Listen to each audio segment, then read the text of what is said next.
That we won't even come close to that, but I'll give Steve a complete update. But you know, if we spend 100,000 each, I'll be really surprised.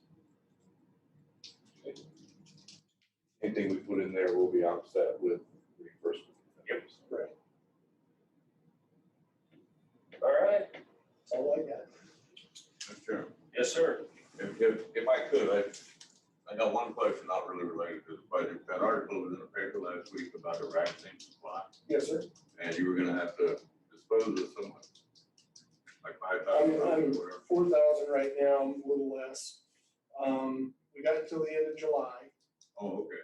and I've got ads out, and we've been talking to everybody. I just gave a bunch more to Billings Clinic. They've got walk-ins that they're using it on. In the beginning of this thing, the vaccine was, we worked very hard to use everything and not throw anything away. And now it's kind of, if somebody walks in the afternoon and it's one dose out of a vial of 6, you end up throwing away the other 5 doses. So I just curious, and the other thing, I just wanna, we haven't had a chance to see, you've been locked down in the basement, but anyway, I just wanted to commend you and your staff for your reaction to the COVID crisis, and in particular with your vaccination clinic. I can't tell you how many people have talked to me about it and said how smoothly they went. So I just want to give you an attaboy. thank you very much. We all very much appreciate that. I'll make sure the staff knows it. Jack and I did work together to create the end of the your authorization for us to do the work. Did you get that letter? He said it's coming. Okay. Yeah. Yeah. So basically, we're giving up our authority that you gave us to manage the. Sure you want to. I wanted to a long time ago. Commissioner Mangold. They've been talking about a booster program coming up in the fall. Are you They, prepared for that? What's that? they, Oh, I've just read some news stories that Yeah. say that there may be It's not on boosters Facebook. required in the fall. Do you prepare ahead of time in case you say that you need to get a booster? Two things are gonna happen with that. We've seen what's happened in Mark County with folks. We hit our wall. There are a lot of folks that don't want the vaccine or aren't going to get the vaccine. Having said that, there are a number of folks that got the vaccine that aren't interested in the booster. The third thing I would say about that is the people that have been doing the most talking about boosters are those that are fiscally responsible to their shareholders, and the scientists. So until somebody comes out and, it's gotta be somebody of repute right now and says, I'm sorry, we gotta do this, then I'll start listening. In the meantime, no. Just, we've created enough turmoil. Let's settle down, kind of step back. We've had no deaths in the nursing home, although we did have a couple of nursing home patients go to Billings that eventually passed. We've really managed the nursing homes and the senior population well. There was an awful supposition that I had to nip in the bud that the vaccine killed a whole bunch of old people. I'm sorry. I have to dispute that. We focused on everybody that had any kind of life-threatening condition. That life-threatening condition didn't go away after we gave them the vaccine. So if they had heart disease, dialysis, anything else, they still had those conditions and they still were prone to pass away from it. It is what it is. But the vaccine, as far as we know, has not had any effect in that. I will say that, if people choose to get the vaccine and then decide that their treatment plan just isn't working for them and they quit it, that isn't the vaccine, that's their own personal choice. So, and there were some of those. So, it's easy to jump there. I had to back Deb off and say, okay, look, wait, look at all of the younger population that didn't have any disease processes, and they're not dropping yet. just not gonna buy into that argument for the time being. All right. Anything else for Nurse Crampton? Appreciate it, Nick. Thanks, Bill. Appreciate it. All right, thank you very much. Tell your staff, thanks for it. You bet. Yep. And next year we'll be better. I hope so.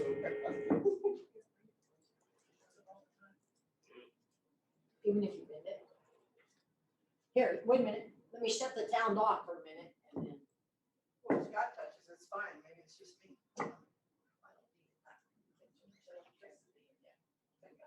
Okay, I turned the speakers back on. Okay. I don't want to hear a minute.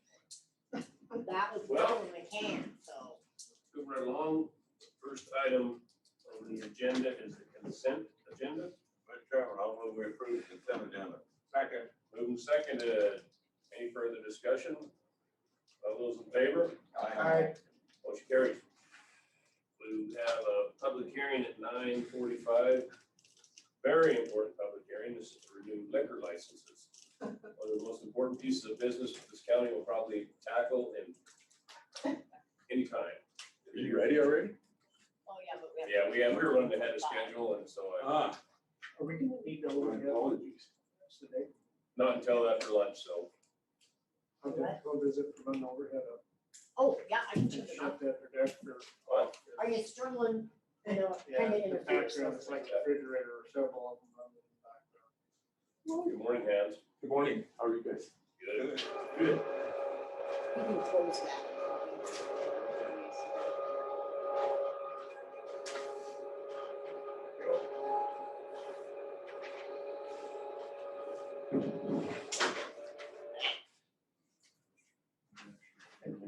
Uh-huh.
You put the license over.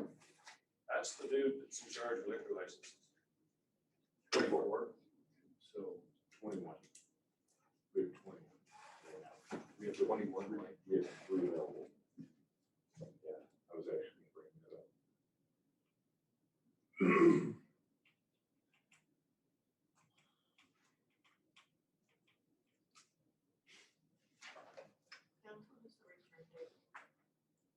Oh, when they returned it to me. So that I know when they returned it, that it's been Doesn't have any returned. significance.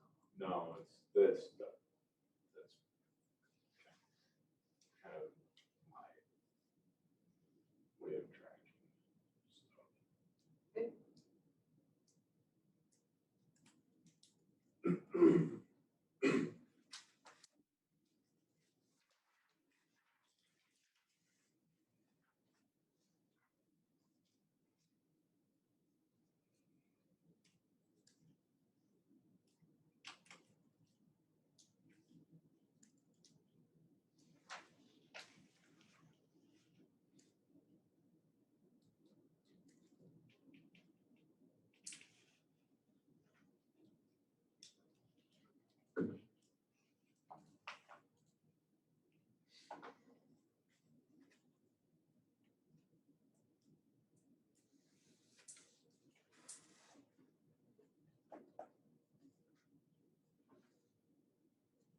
Does the sheriff do compliance checks?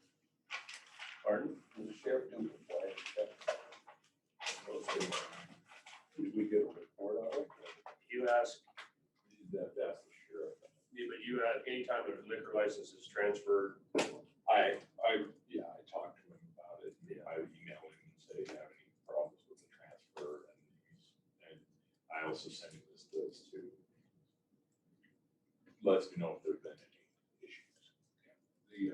Because city, I know, comparing, we do like a demerit system if they don't report fines or if they fail compliance check or whatever. And as you'll see, Commissioner Michael, the bulk of these are, there's really only one bar at Idlewild. Yeah, the rest of them are guest ranches for the most part, with the exception of Good to Go. And they've just got a liquor store. They really don't have a bar.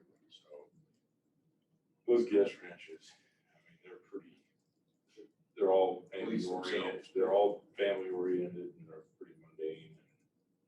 Because there's never been a fight at Iowa. Right. I wouldn't know. I've never been to Iowa. you still ship fans, you can't This bullshit is a players. slice of heaven right there. Not even as a teenager. Of course not as a teenager. They have a pretty good music festival sometimes in summertime. They used to, yeah. Yeah. It was, I heard that Lloyd was in the mosh pit at the. Yeah, he had his shirt off and everything. Yeah. You know saw what it on mosh pit is? Facebook too?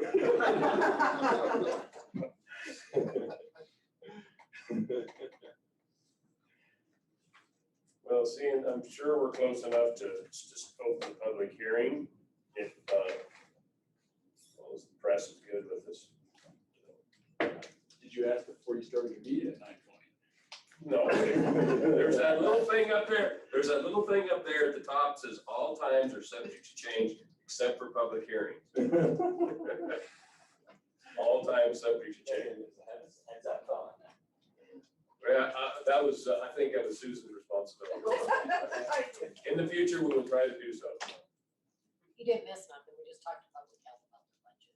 Yeah, we should. COVID, little things like that. Yeah. Oh. Well, that was his. Okay, well, so now the public hearing is starting close to on time. All right, Mr. Chairman, Thank you. thank you, sir. Mr. Chairman, Board of Commissioners, thank you very much for the time today. This is our annual renewal of the 21 full retail liquor licenses, 4 malt beverage permits, and 1 satellite manufacturing permit. As we discussed earlier, we have 24 full retail permits available to citizens of Park County outside the city limits. We have 21 used up, and they're all in good standing. We do have 3, they're all in good standing with the state, as far as their compliance in the liquor division. They're in compliance with the sales tax division. But we do have 3 issues with Forest Service leases. First one is Top of the World Incorporated up on Beartooth Pass. The second one is Trail Shop LLC out here at the Forest Line, and then the UXU on the North Fork. They're all 3 waiting on their Forest Service lease to be updated. And the Top of the World and Trail Shop are renewals, and then UXU is their new lease with the new. And I got a question on the trail shop permit. Is that being utilized up at Rimrock Ranch? Because trail shop itself sits on private ground.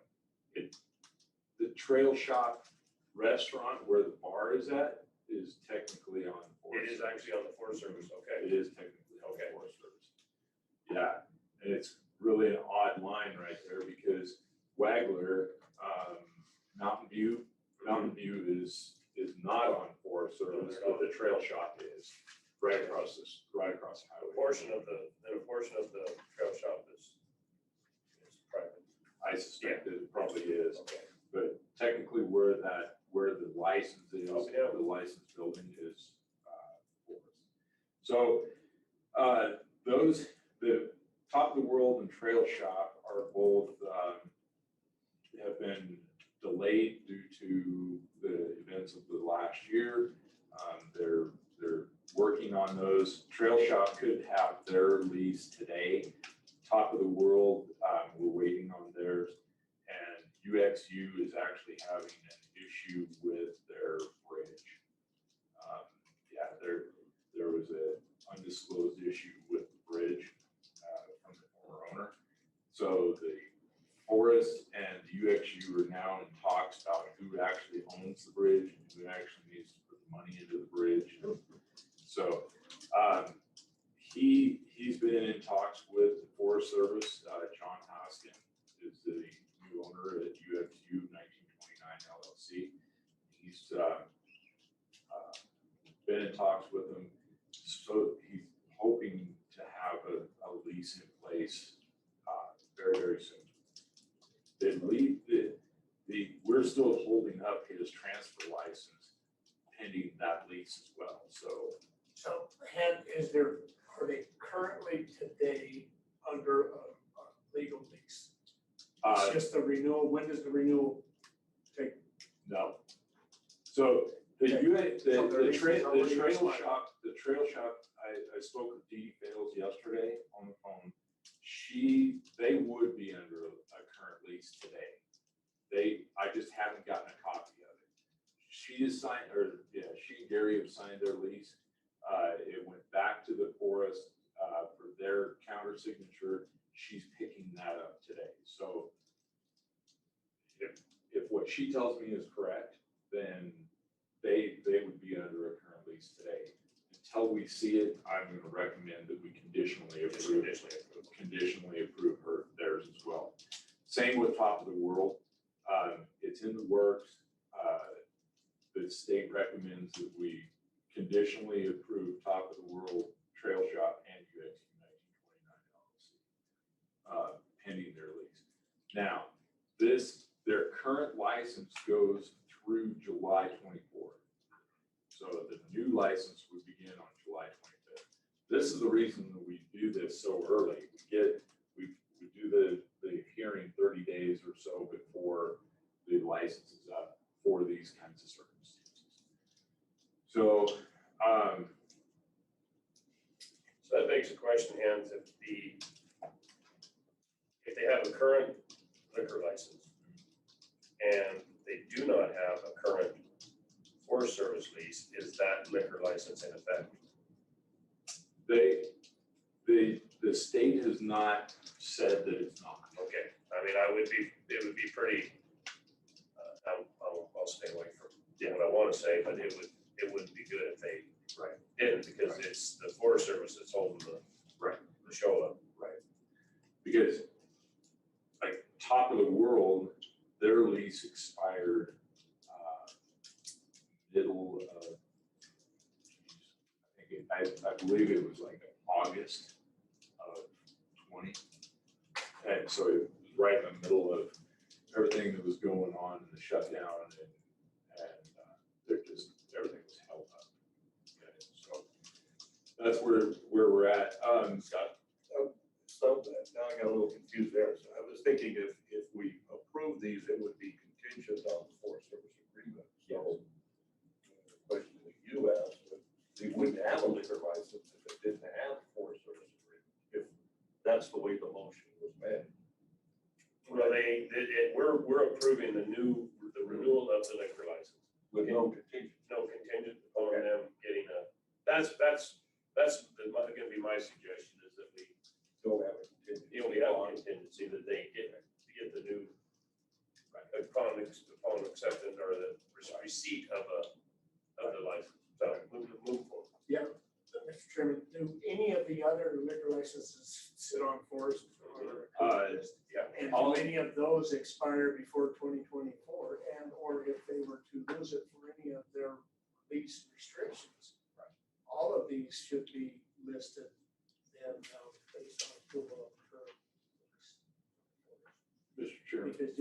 lease expires, doesn't mean they can't lose it at some point for other reasons. Mr. Chairman, I can answer that.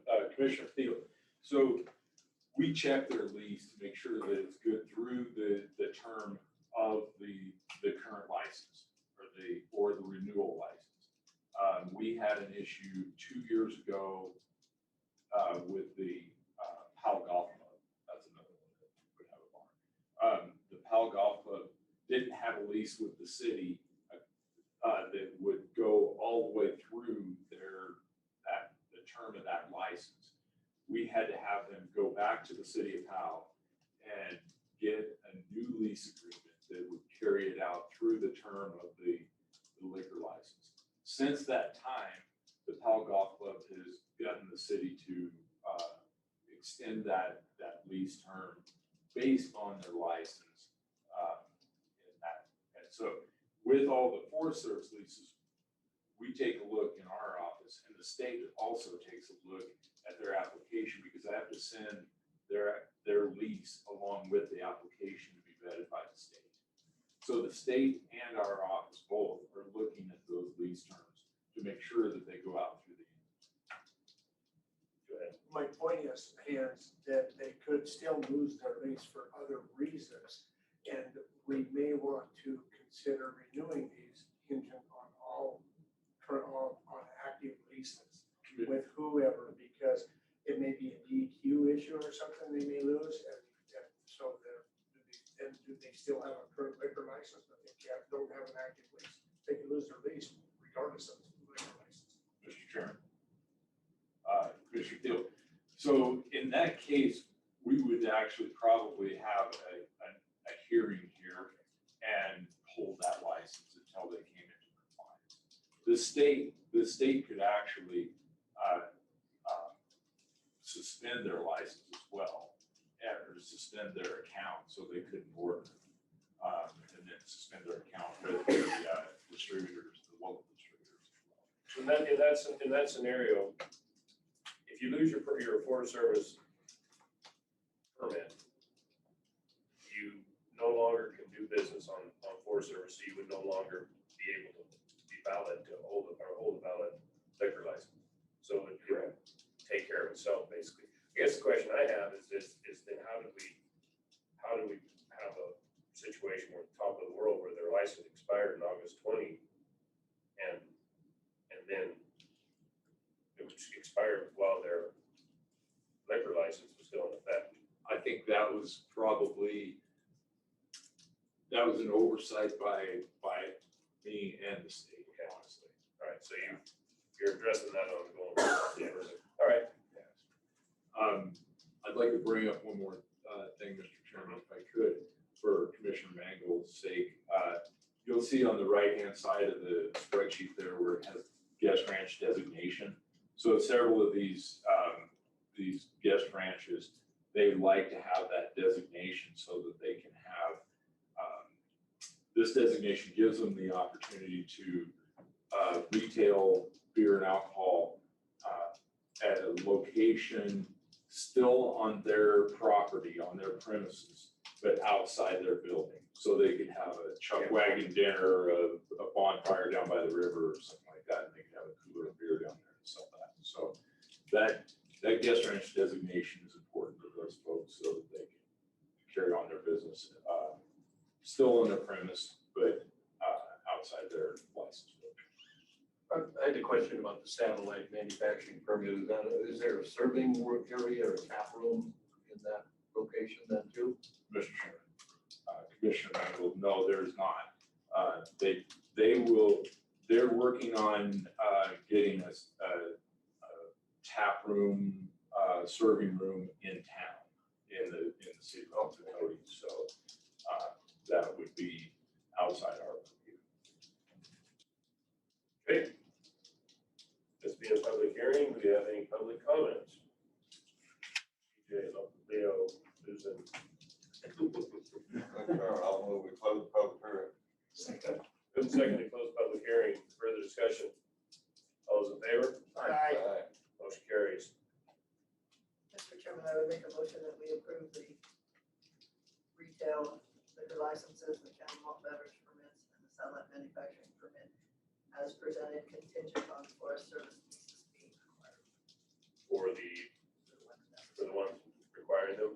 Across the World Trail Shop and UXU 1929 LLC.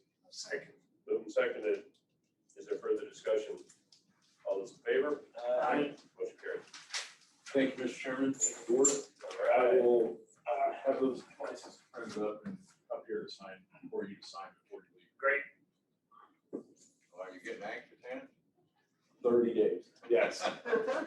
Yes, 30 days I'll be in there. When you leave? 15th. July. Yeah. I'm leaving the ninth. Oh, well, I'll wave at you on my way over to Keenan. I'll make sure the pilot waves is waiting, so if you see one that's waving, If he goes over the peninsula, I think he's lost. going to Bethel, you might be, Yes. unless he's going around a big storm. Well, it could, or avoid one of those volcanoes, that could. Yeah. Thank you all. Oh, we're on break now? Yep, 15 minutes. John, don't forget, put it on pause. Okay, Start. all right. I'll be sure to remind you. Yeah, right?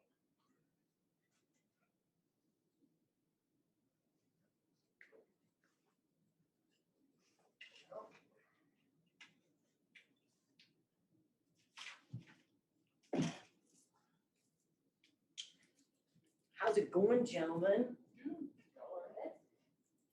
We missed you yesterday and all our wonderful budget stuff. Yeah, I can really tell you're sad. All right, it's one left. That's what we heard. That was fun. How long did that happen for? 3 to 6. Oh, Right in the middle of them, we're supposed to be printing Yeah. together to like 8. that's pretty hefty.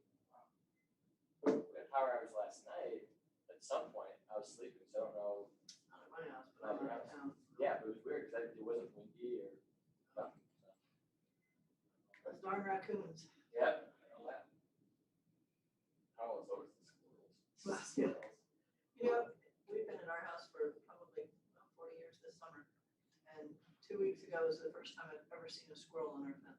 I was just gonna say, I don't think there's squirrels in Cody. Well, they've come that far. Come that Yeah, far. they might not Yeah, cross the okay. river yet, but they've come that far. Pioneering squirrels. We've got a ton, yeah, Kyle's got it. I was amazed. I looked at it. In fact, I thought, I called Rob over and I said, is that what I think it is? He said, yeah, that's kind of weird.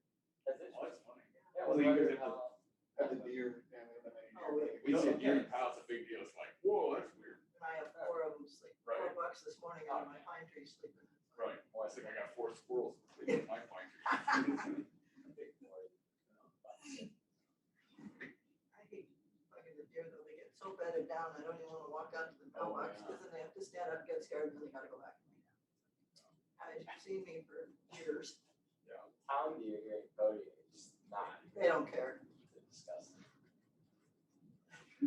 There's some nice babies around though. There's There a is, set of twins up on top of the hill. Yeah. My son was driving to work in Texas this morning. He was talking to me on the phone. And he went, whoa, and I said, what happened? And he said, well, the baby deer just ran in front of me. And I said, don't hit it. He said, baby deer down here are about 12 inches tall. He said, it was really, really tiny. Wow. Yeah, That's kind of crazy. they are smaller.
Can you renew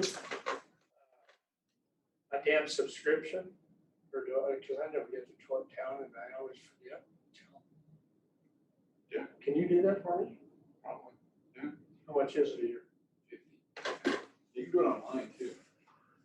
Well, Jim had tried, I don't know what the hell are. You like, you guys are right. Oh, what's going on here? Yeah, it's it's not not good, What's huh? going on here? Is that the camera?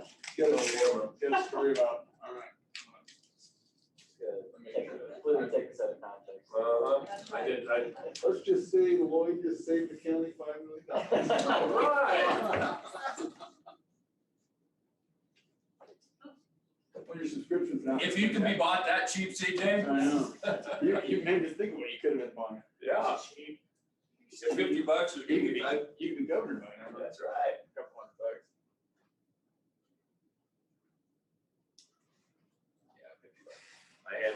I handed Grosskopf a big wad of money one time, Oh, I remember that. and he was like, whoa, whoa, whoa. He was paranoid about it, because I was joking that it was for some payoff. I remember that. Of course, Buggy used to collect cash like all the time for whatever he did.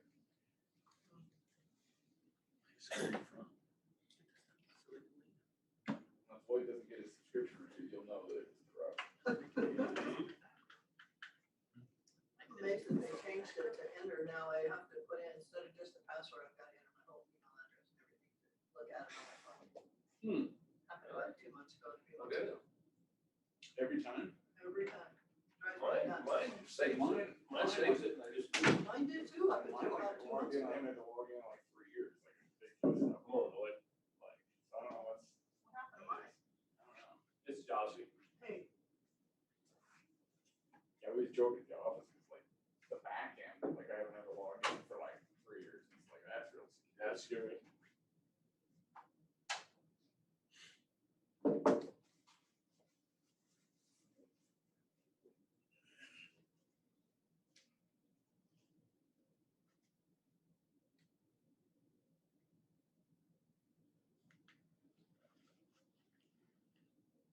just gonna probably go into the bed.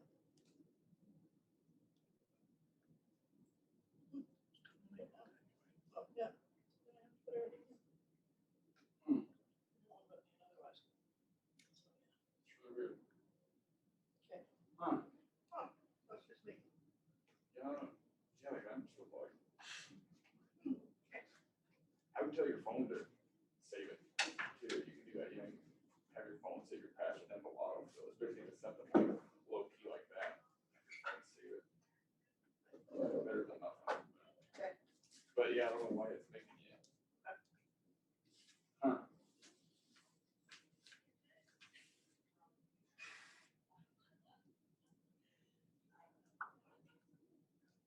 Still. I saw them.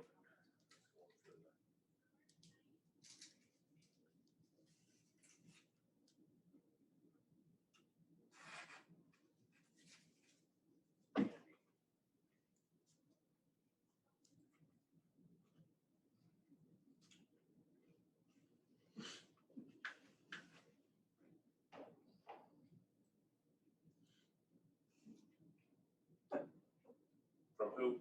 Bugsy. Yes, they are feral animals. If she can prove that there's no such thing as an indigenous horse to the United States of America, or to North America. No such thing as an indigenous horse. They've been here thousands of years. We've brought them up. Yeah, when the Spaniards brought them. Thousands of years ago. Hundreds. Hundreds, thousands. Hundreds of thousands. Horse.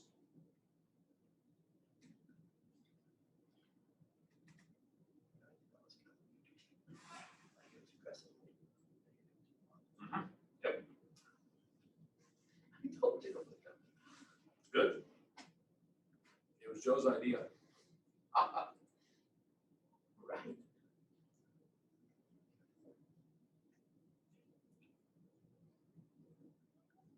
What do you think, Lee? You gonna change your mind and acknowledge them as wild horses Nope. or feral animals? I don't, I'm 1 of 5, but No. I don't know. So they may have to vote.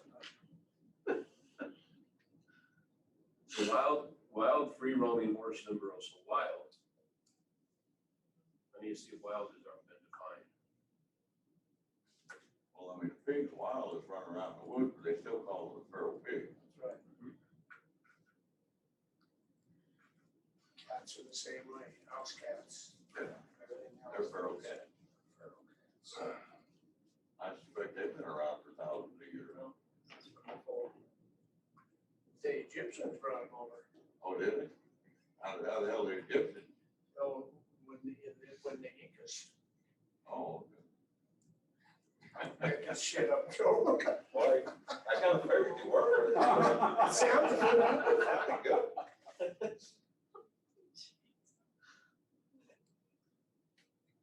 That's what it was. Because I think that, isn't that the oldest cat was the Egyptians or something? Well, I mean, that's the way the rumors come back. Straight from the county. If we can just get it on Facebook now, then it'll be. Boy, it's 50 bucks to get it in the Tribune. Oh, good.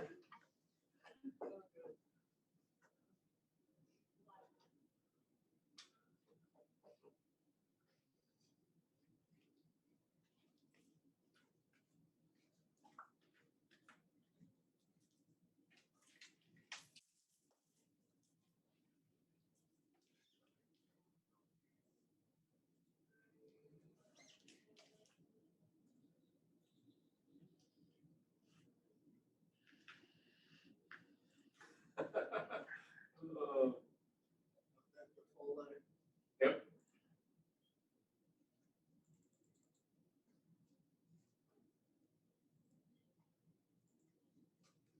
I'm not denying the fact that there's an economic value, but they are a feral animal. And I think they cause more damage than they.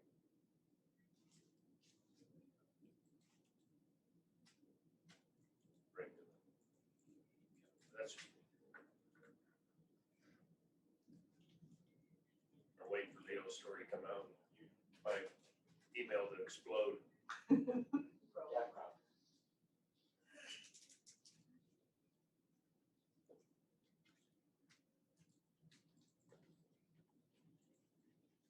My Good goodness, morning, everybody. got an armful today. Yeah, I told him this way I look like I'm doing heavy work, bringing in stacks. Morning, Kim. Good morning. Good morning. We're gonna have to start a board just to keep you guys in paper. Forest, yeah. True.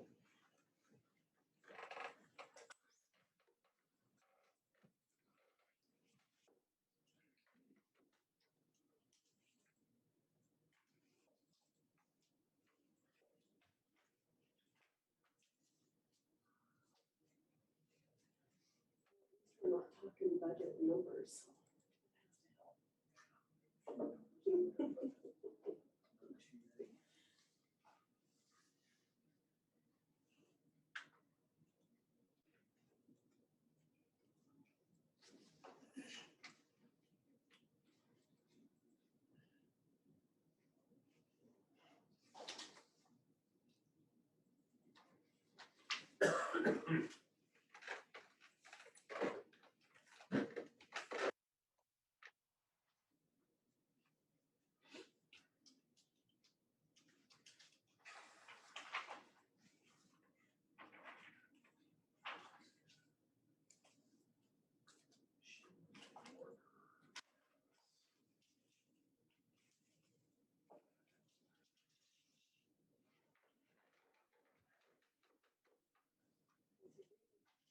Yeah.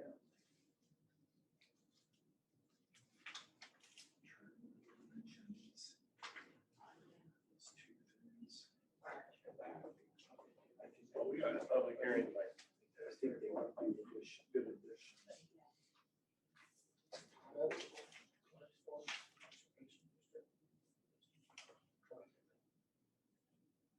Okay. TC does. I'll clarify for request of one.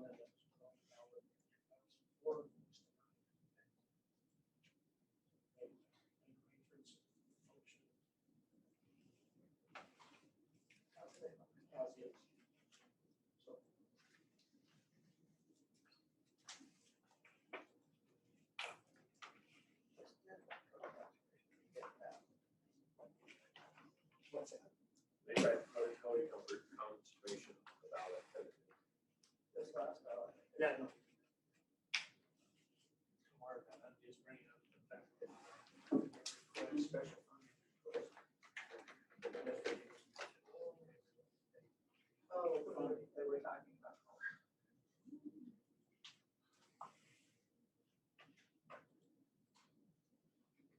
Colleen, did you turn your stuff back on? No, not yet. You ready to start? You close. Right. Close. I don't want to start this too soon. I might get Turn it on. called out on it. So everybody be careful what you say. No. I'm now recording.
Your dad told her one time, he said, shut up.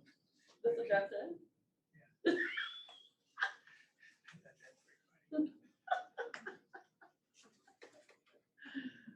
Yeah, that is funny. I wish she was quite chatty Cathy.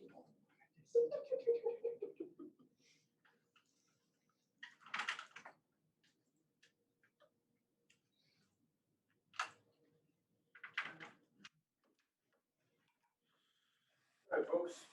I'm going to open up the public hearing on the Wapiti Red Barn Kiosk Edition. Park County Planner 2, Kim Delavan, this able assistant, Patty Humphrey. Who's doing all the heavy lifting. Yep. All right, thank you, Mr. Chairman. So the applicants are Fred and Amanda Seaver.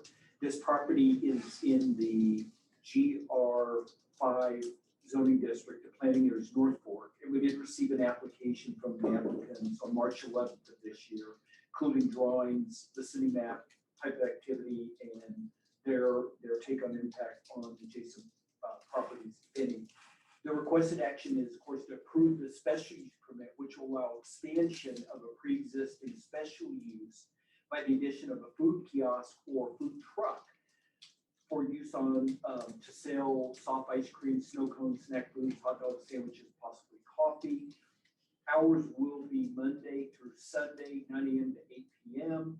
This will be placed on an existing 16 feet by 12 feet cement pad. Total number of workers employed by the business currently is 2 full-time resident employees and 3 part-time resident employees. They will also be employed by this food truck or kiosk. And the applicants propose to use 2 or 3 portable chemical toilets for use by this public using this facility. We've defined this use, including the kiosk, as a highway commercial business. The legal description for the property is Lot 6 of the Green Creek subdivision. The location is approximately 20 miles west of Cody, 2 miles east of the Show National Forest boundary, just on the south side of Highway 14, 1620, and just west of County Road 60U, which is Green Creek Road. This is in, I mentioned this is in GR5, and highway commercial businesses are allowed in that zoning district. On page 2 at the top, we have site history. I won't bother to read that. I will read at the bottom of page 2, we have what are pre-existing special uses. Any use of land or buildings which was established prior to our current 2000 zoning regs, and which is permissible as a special use in the district where it is located, and it is considered a conforming use, except if discontinued for a year or more Afterwards, a special use permit would be required. These pre-existing special uses shall not be enlarged, relocated, extended, or increased in intensity unless an SUP is heard. So that's why we're here today, because we consider the Red Barn itself to be a pre-existing special use. We consider the potential for this food truck or kiosk to be an enlargement, therefore it triggered a special use permit. In terms of site characteristics, I mentioned it's lot 6 of Green Creek subdivision. It's just over a 1.5 acre lot. It's relatively flat. There, as you know, there is an existing convenience store, fueling station, and residence located there. The living quarters are attached to the back of the convenience store. Basically, parking area is gravel, and there is an accessory shed to the west. On page 3, we have a description of some of the neighboring uses. I won't go into detail on that. I will mention on page 4, there's a figure 3 that was provided by the applicant.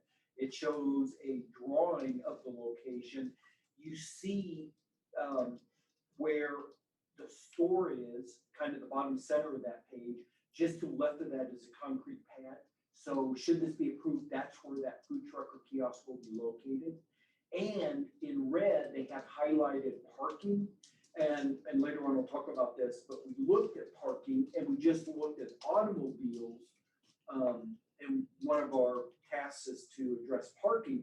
We feel that parking is sufficient based on the parking areas that they've identified. Legal notices, of course, this is a public hearing. There was a notice for this put in the Cody Enterprise on May 27th and June 8th. Also, written notice was mailed on May 27th to surrounding property owners. Staff report was shared with the applicants and all of you. We sent notices to agencies that would be interested. Game and Fish responded. They have no concerns. Wyoming Department of Ag responded with an email. They contacted the applicants. They know that the applicants know they need to do a food license. The applicants are waiting to apply for that until after this is approved, should it be approved. Weed and Pest, Mary did an inspection. All she recommends is that the applicants follow best management practices. White Up was contacted. They responded. They feel like this increase in use will not be a significant change. They essentially are not requiring anything. Treasurer responded. Property taxes are paid. Public Works responded. They conclude a drainage and erosion control plan will not be required. They just had some comments about parking. We shared that with you. We've not received any written public comments, but we did receive some, or there were some public comments in the P&Z meeting that were in support of this use. P&Z met on May 19th. They recommended approval of this. You saw their recommended conditions. That is on page 6. In terms of compatibility and impacts, the applicant again talk about this as a food kiosk or food truck. It will not, they said it will not create any substantial negative impacts. It will only use electricity. All employees will use the restroom that is inside, that's shared by the residents and by the convenience store. However, the applicant said that customers using this food kiosk will use the portable toilets. Again, they talk about it will be available from Memorial Day through Labor Day, 7 days a week, hours. And building setbacks there, this structure, this use will not be within 20 feet of any county road right of way. No covenants are proposed or existing. We have no nonconformities on this property. We have no nuisances that have been reported. Soil Conservation District did not need to be involved. In terms of infrastructure, as access exists from the state highway, domestic water, really limited, I guess I should say. The applicants will plan to use an approximately 30-gallon water holding tank in this truck or food kiosk for food preparation equipment washing. Tank will be filled with potable water from the convenience store. They do conduct an annual test for this that is mandatory for the food and beverage license, last completed in September of last year. The test did not detect when it was done last time any coliform. Irrigation, this use is not within an irrigation district. I should say this property. I mentioned parking. We did calculate parking, and our belief is that parking as proposed is sufficient both for the convenience store and for this additional food truck or kiosk. In terms of sewage and wastewater, we've spent some time looking at that. I did mention that there is a system that serves both the resident and the convenience store. We determined it really is not sufficient for this additional use. Therefore, speaking with the applicants, they've agreed to use just chemical toilets for this additional use and not have really any of the public that frequents their store use the indoor restroom. The applicant said with the planning and zoning commission meeting that the gray water that will be produced from their washing, their food prep will be hauled off site. Electricity, again, will be provided by Rocky Mountain Power. No signs are proposed. Solid waste is available to be handled by public providers. This type of use does require site plan review. However, this particular additional use does not require site plan review just because of the size. We have a number of findings, Mr. Chairman, that we've listed. We do have some conditions that we're recommending. I just want to briefly mention, we have 8 conditions. After we sent this to you, we came up with 2 additional conditions that we thought would be useful. We didn't share those with you, but I would like to just briefly kind of just generally state what they are. One additional condition is just an explanation what this SUP expansion is for. And what we have, we basically just say a food kiosk, food truck for the sale of ice cream, snacks, sandwiches, hot dogs. That is one. Another condition that we recommend is the hours of operation. That is Monday through Sunday, 9 a.m. to 8 p.m. So if you would consider those 2, we'd like those to be recommended conditions, in addition to the 8 we have listed.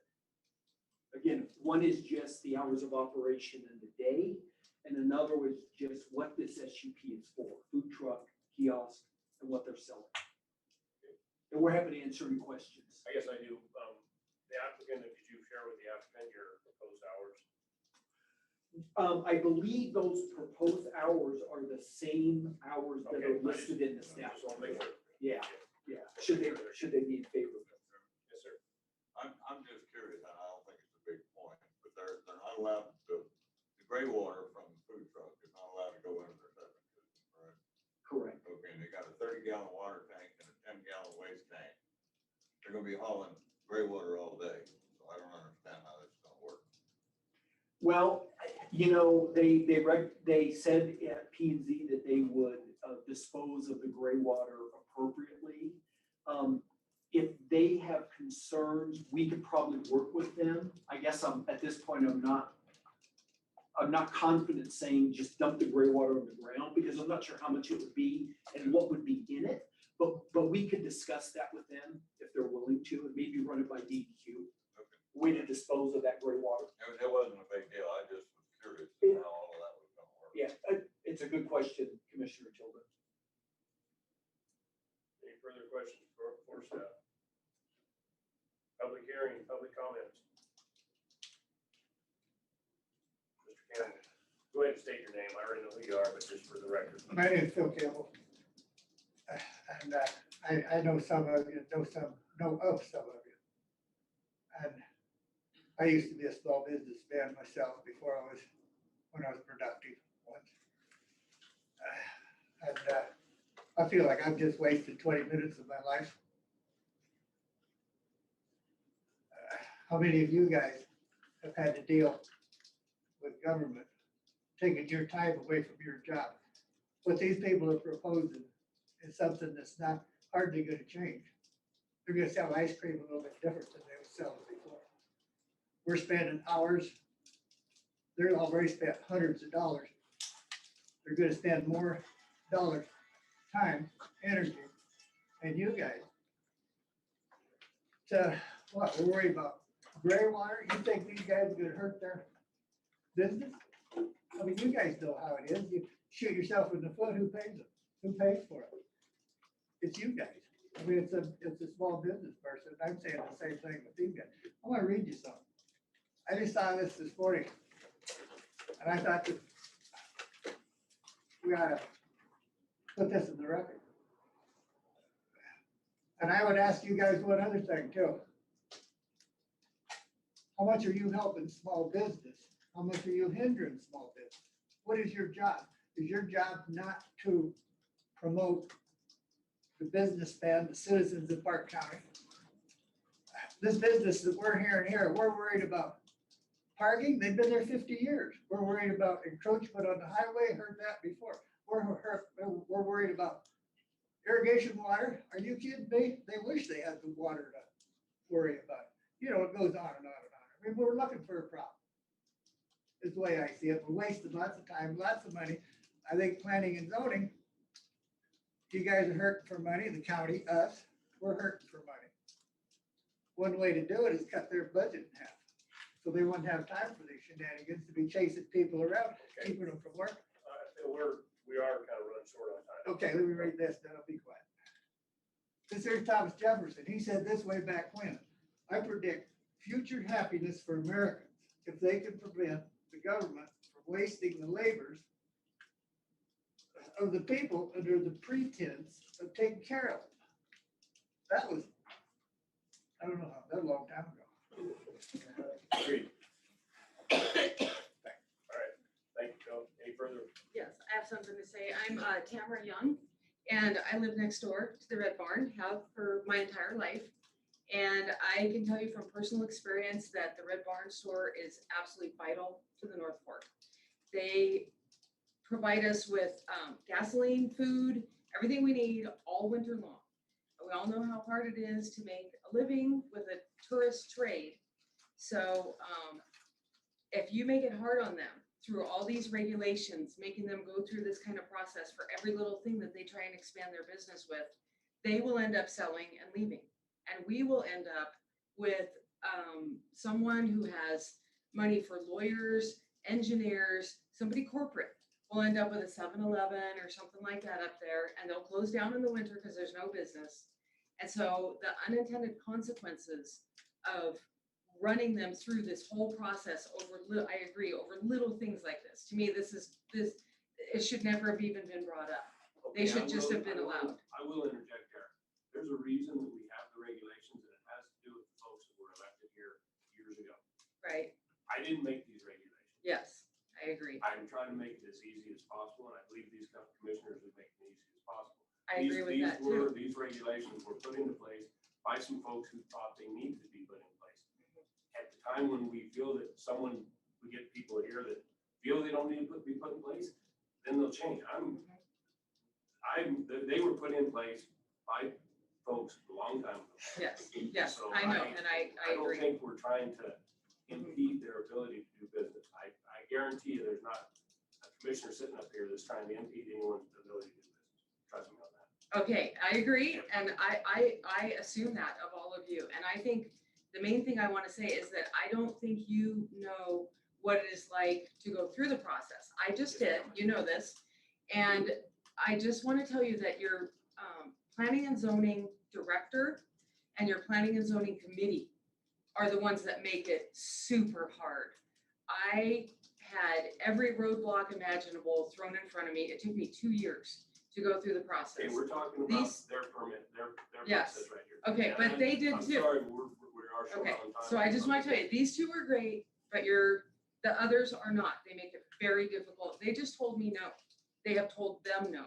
They had other ideas. They wanted to do a storage unit with their building that's existing, and they were just told flat out no.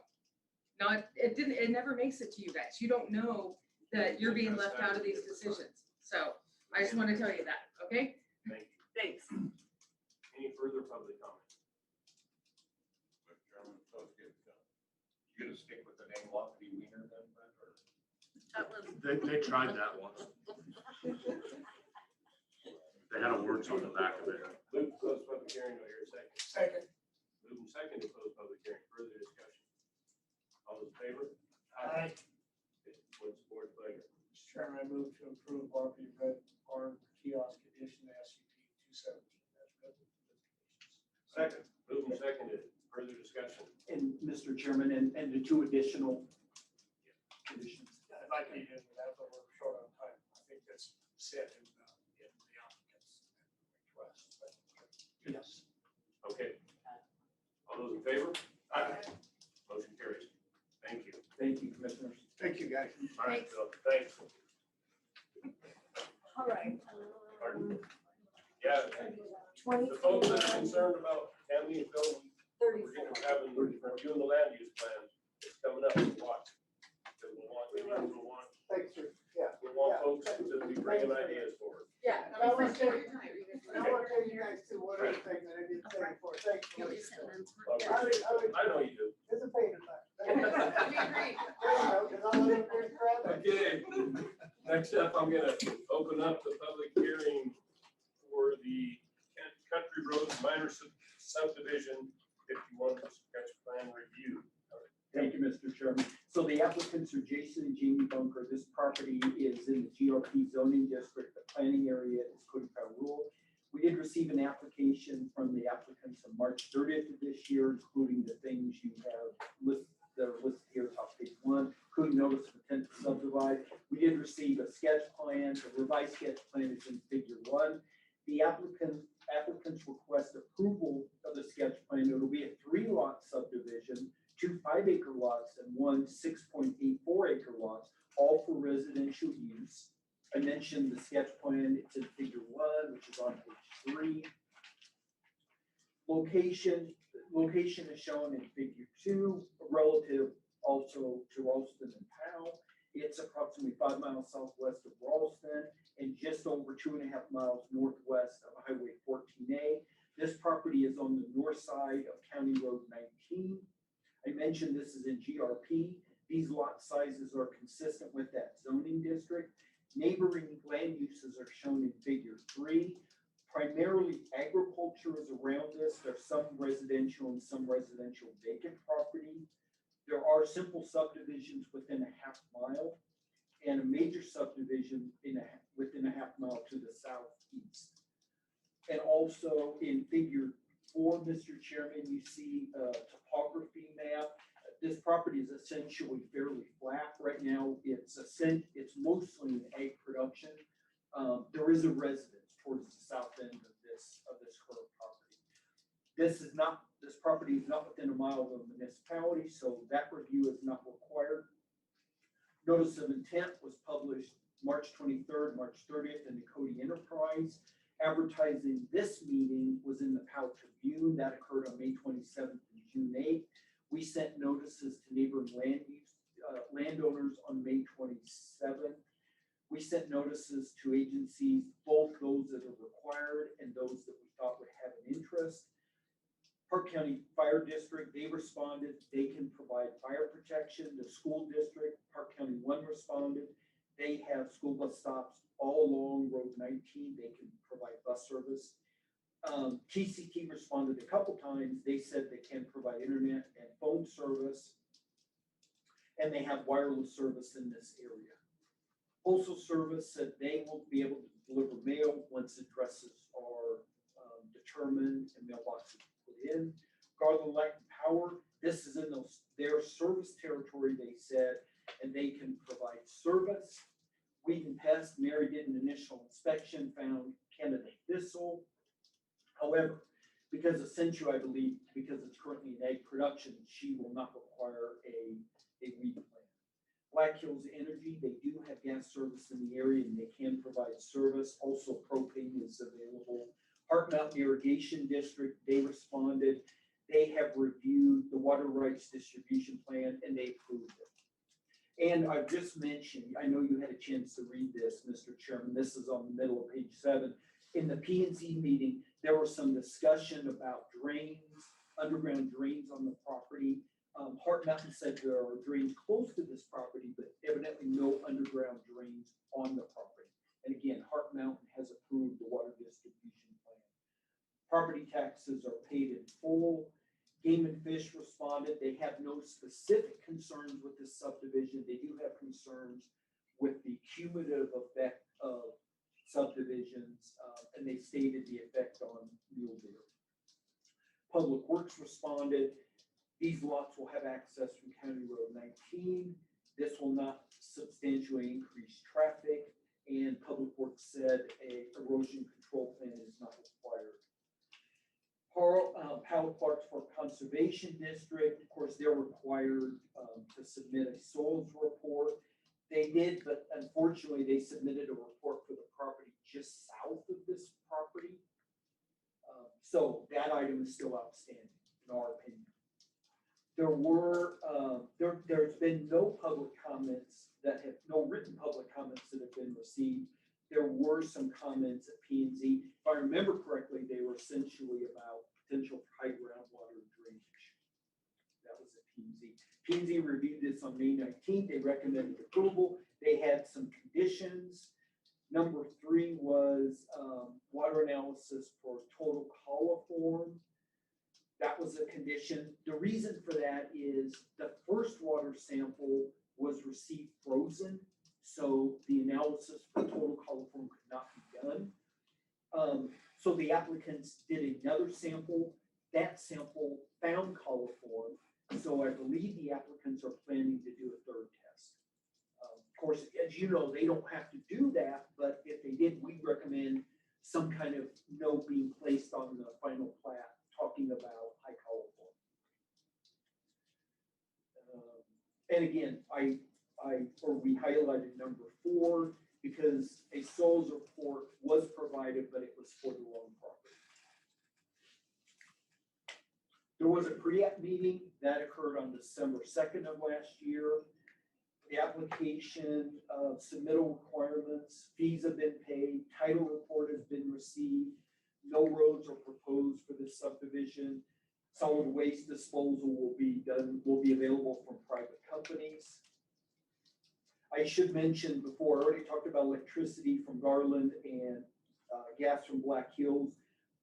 Those 2 utilities are both adjacent to each lot, and that's one requirement that's been met. And of course, that's a requirement for environments. There's no hazardous conditions that we know on this property. Sketch plan, you had a chance to see that. In terms of wastewater requirements, a subsurface evaluation has been done. That occurred in November of last year on lot 2 and lot 3. Both those perk rates were determined to be 20 minutes per inch. Excavation cuts were also made on proposed lots 2 and 3. No groundwater was found at a depth of at least 8 feet. In terms of domestic water requirements, I've already talked about the coliform. In the original water sample, nitrogen was detected at almost 3 parts per million. That's below the maximum contamination level. Lead was also detected, but it was also below the maximum contamination level. No iron or arsenic was detected. TDS was found almost at 500. 500 is the cutoff, so it's actually below that contamination level. And again, I already talked about coliform. In terms of ag impacts, the applicants made a statement. Of course, this land should this be approved, this land will come out of ag production. Mostly, they will comply with the requirements of weed and pest. They're not expected to introduce any pest or litter problems should this subdivision go forward, or pet disturbances to livestock. They'll comply with the Hart Mountain irrigation requirements. Water rights, again, I talked about the plan being approved by Hart Mountain. Since this is a minor, no state review is required, is our determination. This subdivision is, I should mention, Mr. Chairman, is located within an ag overlay district. Of course, that gives you, the board, an opportunity to make suggestions should you think the subdivision will affect ag or ag affect the subdivision. make changes or suggest changes to the subdivision. We have a list of findings. We have a list of conditions, and we're happy to answer questions you might have. I just got one real quick. You mentioned that Clarksburg Area Conservation District is required to respond. I believe they're required to be notified. Correct me if I'm wrong, but if they're required to be notified. I understand the response was done on the wrong land, Yeah. but they are not required to be, are they My understanding is it's state statute that the, required to respond to the soils report? yes. Okay. How one makes them do that, I don't know, but I believe that's state statute for any subdivision. Further questions for staff? Public hearing, do we have any public comment? So I am the landowner. My name is Jamie Bunker. We did receive our new soils report this morning via email. And it is, I'm guessing on the right property. I don't really know how to read their maps and stuff, but I do have that with me today. Forwarded to the finance. It got forwarded to Okay. Patty. Further public comment? I'll move to close public hearing. Second. Moved and seconded to close the public hearing. Further discussion? All those in favor? Aye. Opposed? Motion carries. Mr. Chairman, I would move that we approve County Roads Minor Subdivision 51 sketch plan review with the conditions as. Second. Moved and seconded. Is there further discussion? All those in favor? Aye. Motion carries. Thank you. Thank you, Commissioner. You guys didn't get so very much. Thanks for coming. Thank you, Commissioners. Thank you. You got a wireless service. Amen. Thank you, Patty. How are you? Thank you. Oh, yeah, you're welcome. Yeah, thanks for coming.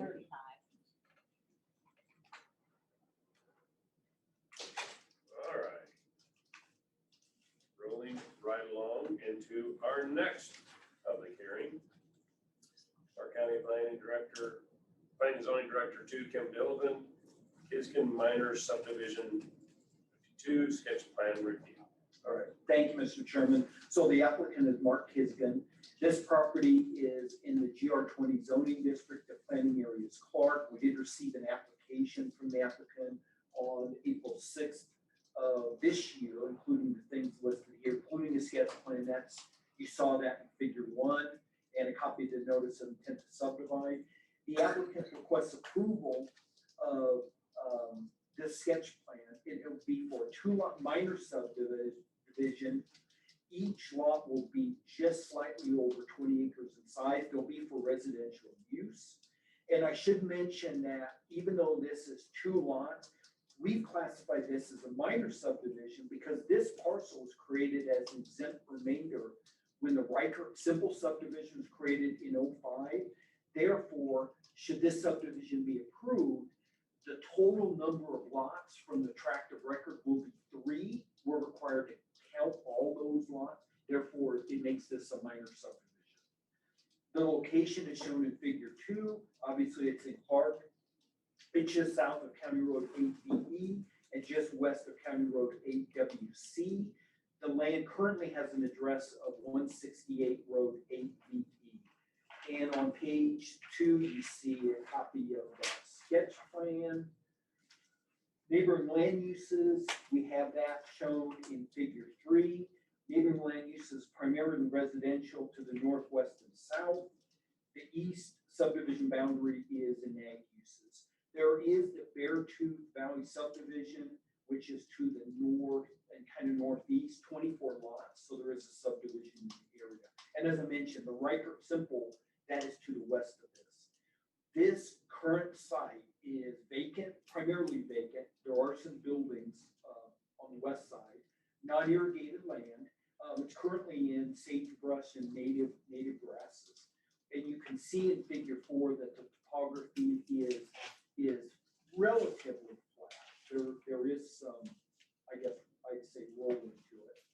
This is not within a mile of any municipality. Municipal review is not required. The notice of intent was published in the Tribune on March 23rd, March 30th. Notice of the public hearing was in the Tribune on May 27th and June 8th.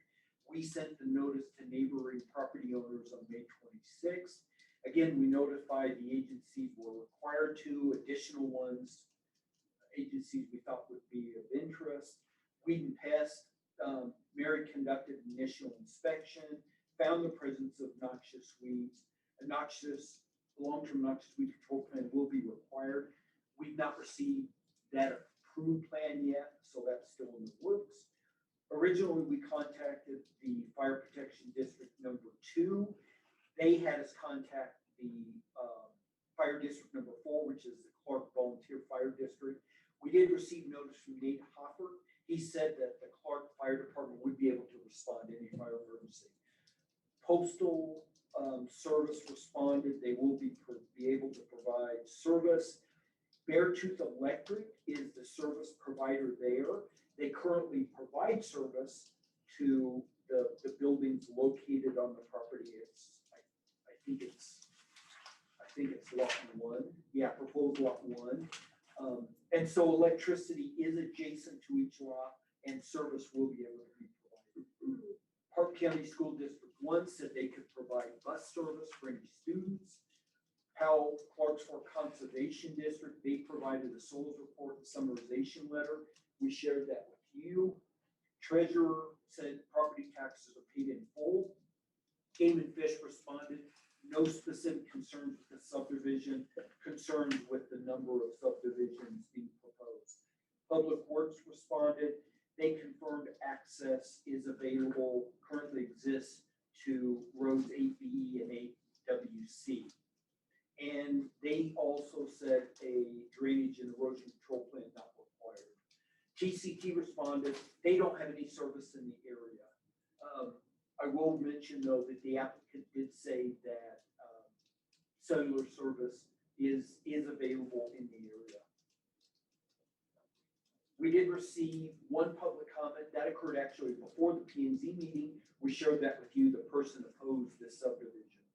Planning and zoning looked at this on May 19th. They recommended approval. They have a list of conditions. Number 4 was a response from the Clark Fire District. Of course, that has been met. In terms of sketch plan review, there was a pre-app meeting that occurred on January 28th of this year. Fees have been paid. You had a chance to see the sketch plan. I already talked about the notice of intent to subdivide. We do have a title report. No roads are proposed for this subdivision. Solid waste is available through private companies. I mentioned electricity already adjacent to each lot. Beartooth Electric. Natural gas is not available in the area. We know of no hazards on this property. This property is not within an irrigation district. In terms of wastewater, there was a subsurface evaluation that was completed. That was on proposed lot 1 where the current buildings are located. A perk test showed perk rates varying on the 3 holes from 20 to 30 minutes per inch. There was also an excavation cut made on proposed lot 1 down to approximately 9.5 feet. Groundwater was not discovered, so it appears like conventional systems will be adequate should this subdivision be approved. Domestic water, on those, or on the well located on proposed lot 1, there was a water sample collected March 1st of this year. No coliform or E. coli was discovered. Total dissolved solids came in at 135, which is below that cutoff of 50. Nitrogen was detected at 0.32, that's below the cutoff of 10. Lead or arsenic was not detected. Chloride and sulfate were detected. However, they were below the maximum contaminant levels. And those are secondary drinking water standards. So evidently, they're nutrients, but you are not harmful to levels detected. In terms of ag impacts, the majority of this property is undeveloped and undisturbed. Again, natural grasses, shrubs. This property is not in an ag overlay district.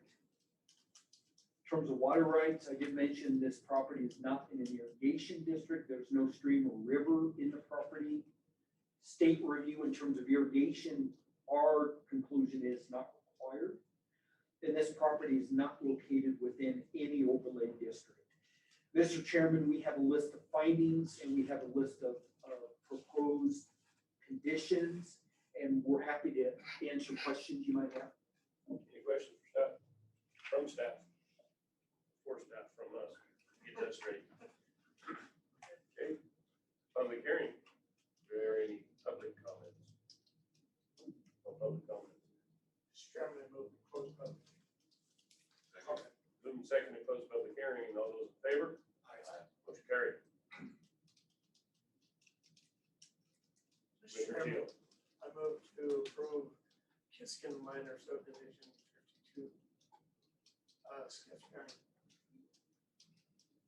As written. Second. Moving second to approve. Further discussion? All those in favor? Aye. Motion carries. Thank you very much. Thank you, commissioners. Next one's not a public hearing, so you can just roll right into it. 36. All right, thank you, Colleen. All right, thank you, Mr. Chairman. So this up next for your consideration is final plat review. This is for the Pony Trail Simple Subdivision 273. The applicants are Ty and Jeannie Whitlock. This property is in the GRP zoning district. The planning area is PAL. We did receive a final plat application on June 2nd of this year. There was some, after going through final plat review, there were some minor changes. Then we did get a revised final plat, which you see in figure 1, that was received on June 9th. The applicants request approval for the creation of 2 lots. One will be 14.73 acres, one will be 20.47 acres. Of course, this property, you already know, is just south and a little bit east of Powell. And on figure 1, it shows this final plat with notes and all the requirements on it. On figure 2 on page 3, it shows this property location. Again, it is south of Powell.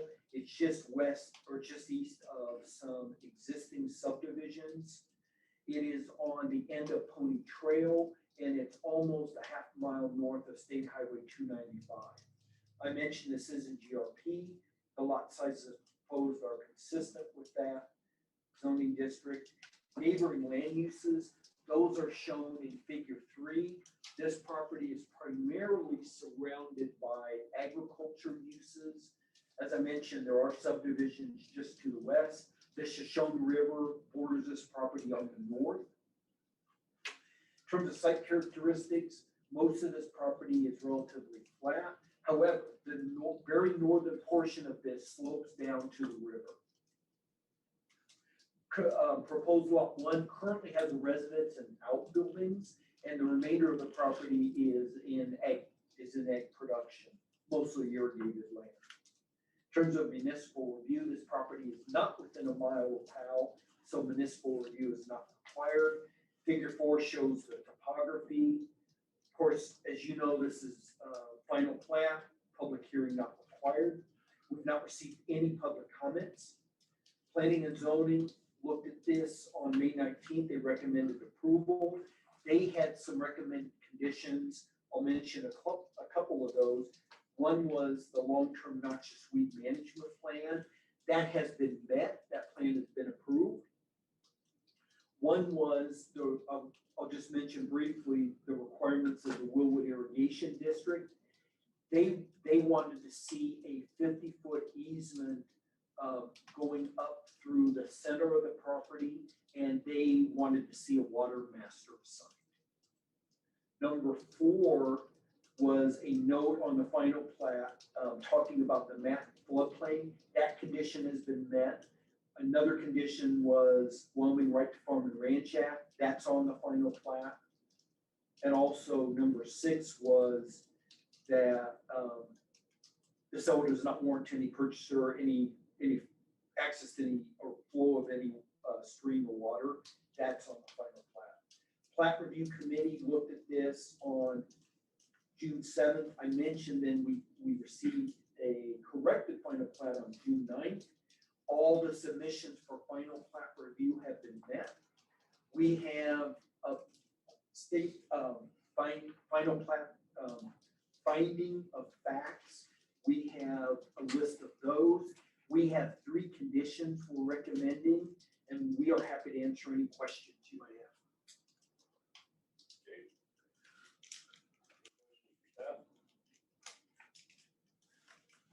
Public hearing.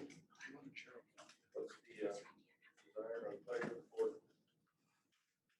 Chairman, I'll move we approve. Second to approve. Further discussion? All those in favor? Aye. Motion carries. Okay, Thank you, thank Commissioner. you. We'll have a schedule now. You are, Yeah. So refresh my memory, what determines the public, all reviews?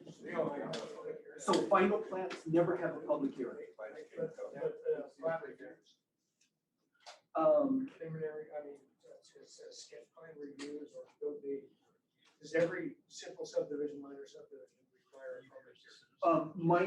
Minors require a public hearing. What is the sketch plan Sketch plan, Preliminary. sketch plan, for a minor? for minor sketch, Sketch. final. Final, yeah, those 2 sketch plans require a public hearing. For a major, sketch, preliminary, final. And that. 3 of those. Poster board that's upstairs, does that not list all that? Does it say the I don't things that think you it's on need? the board upstairs. Yeah, in the old law library, there's a big poster board of, Oh, of all the uses and Different, yeah. stuff, yeah, it's not Does that listed say on all that? there. No. Yeah, final plats never we'll require get public into hearing. that when we do the land use review, the stuff and determine. It's just, I'm still trying to figure out, I only been here 3 years, I'm still trying to figure out why we do this sometimes we don't, why we do it. You know, and there's sometimes no public comment, yeah, and nobody. Well, I guess I need a public hearing. Yeah, but I have a I don't flow chart. I have a flow chart of a flow chart. You gotta think. I'll email that to you so you get a visual, because I don't know.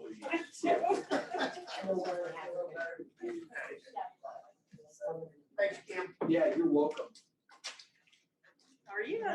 Which one's up there? Where's your The celebration? interim paper? I'm sorry, I missed that. Yeah, I don't know if there's a resolution to that one or not, I don't know what the. She didn't provide a resolution, but we have it. Joy does have it on here, but I don't know if it's official. South of the river.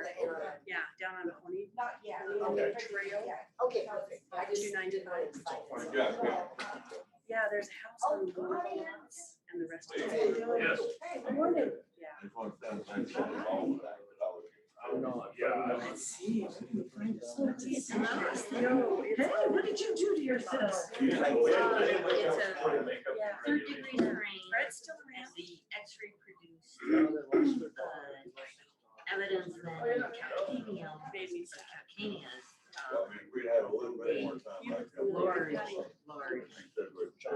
I was, yeah. cysts Keep that in mind. or Yeah. lipoma. You mean that was there before? Yes, And just shut it Just down? incidental. That spring was a good There thing. you It go. was. They can change too. My scientist friend, Let someone change. Kathy Reinitz said, Mary, that's precise. Yeah, accident I know the name. like I've never seen. Thank you. So it looks like, I'm headed to a surgery on July 1st. I'm ready for the 4th. I think he'll say he'll be ready to buy you in the weather. That's right. Yeah. Do you have enough room back there? Yeah. These are pretty tight. It is nice, so you Well, want. then we need some heat dispersal. Not to mention, I'll sit over here so that you Your don't. bike accident? It started, yes, so the sprain was a bike accident, and then the lipoma just happened to be in the mix. So it's a cyst that needs to get, yeah. Are you? Yeah. Yeah, I've got one here, it's external. Oh, I see. That's your ankle or calf. It's in the calcaneum bone, the bottom heel bone. And it's pretty much the entire width of the bone and across the entire height of it. So the question is, not messing with something that you didn't know was there, but not breaking the foot, which would create a real mess. So, I've been doing some consultations, but I think we need to fix it, because it's just. Look for surgery. With MD or diabetes. Podiatrist surgeon. Well, Marshall. Come on in, Marshall. Marshall. Come on in. He goes, I can do. You're You're fine. There's a gal up there, Sarah. Oh, man, I've had that look before. I don't You have just to got say called anything. out. Like going to the principal's office. June 29, check on it to make sure the swelling from the original injury is down. I can see that. Oh, sure. No, I wrote the roof made first, right here, the bicep.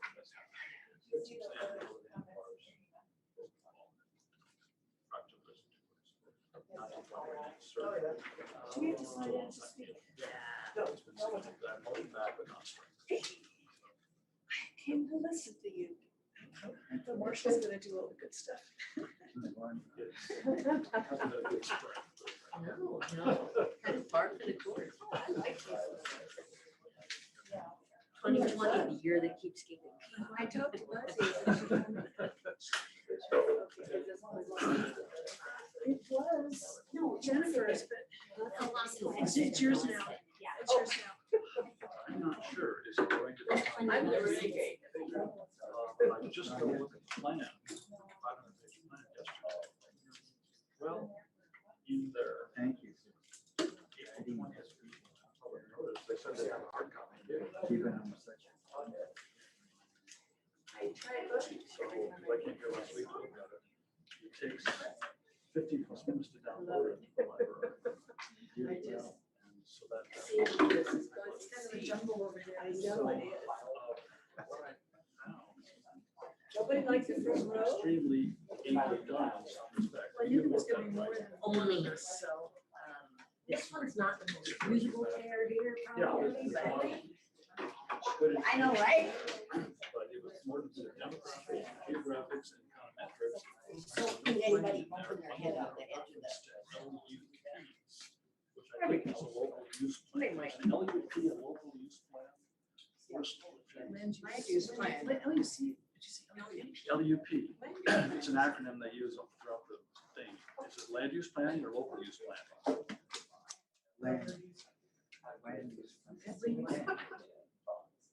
In there, as you've looked at the document, right? It's hard to find. There's not a hard copy here. Like I said, there was going to be a chairman bonus. And it takes 15 plus minutes to download it at the library. And you only get it for an hour. It's gone. So, but it's 500 pages, which is the reason they said that they didn't have a hard copy here. Oh, no, it's at least. The basic documents are 7 pages, but everything else is appendices. Maps. Oh, yeah. charts. Yeah. Okay. We only got 2 printed copies because of the size. You need it for a I second. tried to see it here yesterday, last week, Oh. and it's not available. Okay. I talked with you, right? I don't have dinner in my office. You gotta put up with me. I'm deaf, I don't have to back up. Oh, wow. I do not have a copy.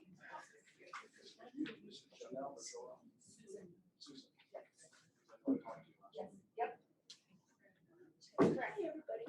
Yeah, it's basically, we did it online, we only have 2 printed copies, it's just the size. Right, like I said, I tried to consult them copy last week. You're not able to access it online. Yes and no. It takes 15 plus minutes to download. The library, you get an hour in the library, so that's the limited amount of time. But it's irrelevant. It struck me as it's mostly demographics, geographics, and econometrics. LUP, that's land use planning, or local use planning. And dovetailing with the enforcement. The rest of it is staff, they are. I mean, that's what Mustang is. Yeah, I went over it. How are you? So you can, you're basically, yeah. You can't. How are you? How are you? Are you doing well? No. We're not great. It was, July went through.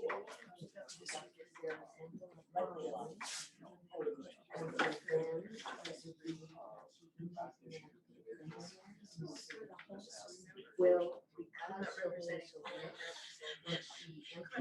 Would you just like to jump to 2022 now then? I know. That it would be too fragile.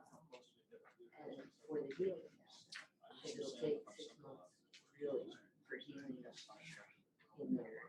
And so if the plate is there, that would help. The disaster right now would be if the bridge.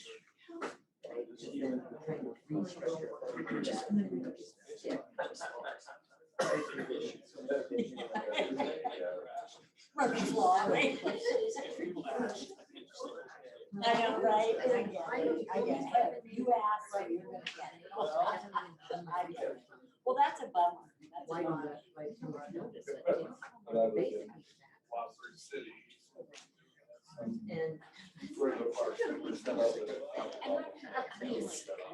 But whether they're there because of those applicants, so that. Yeah. So they will. They have space in here. I mean, take your leg in your hands on it. This part, so that but the good news is probably everything in there. Yeah, there you go. You're in the state and And they'll have to try to see what happens. I think. Right. Probably.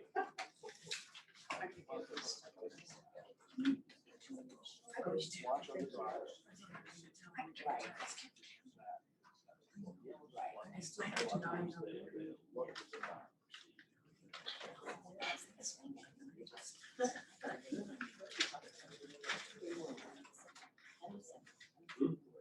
There's a concept.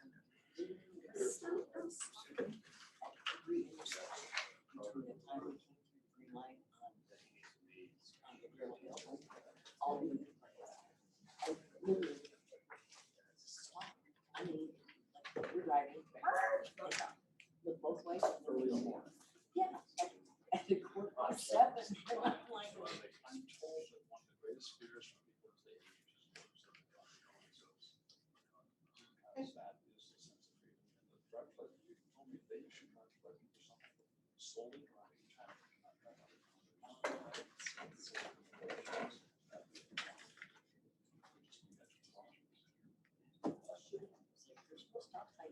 you're gonna have me, because you start to go, you know, I know roads, so I knew there was stop signs, and then all of a sudden it just slams on the brakes in front of me and you're and my car does that for you. You're gonna wreck. I want to know fall, but there's not a boot. I drove here. So, and the. Right. And I was wondering. No, yeah. So, not that often. On the one hand, I'm trying to store the third degree vehicle. And on the other hand, I'm trying not to do anything excessive. Oh, because right now I'm trying to do. We have less than a year, you know, and then we'll have another election. It's still, and it's still. Yeah, and sure says that, you know,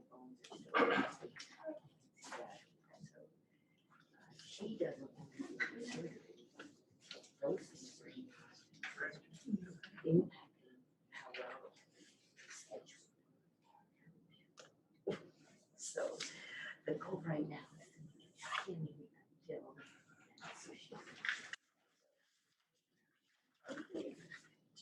That's why I'm here.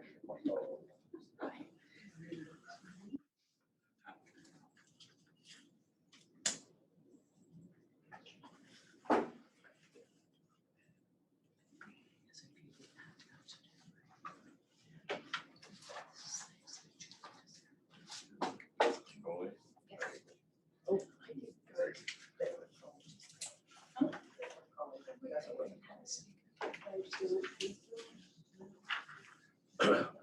I sent in 2 documents, Great. comments, Yeah, I heard.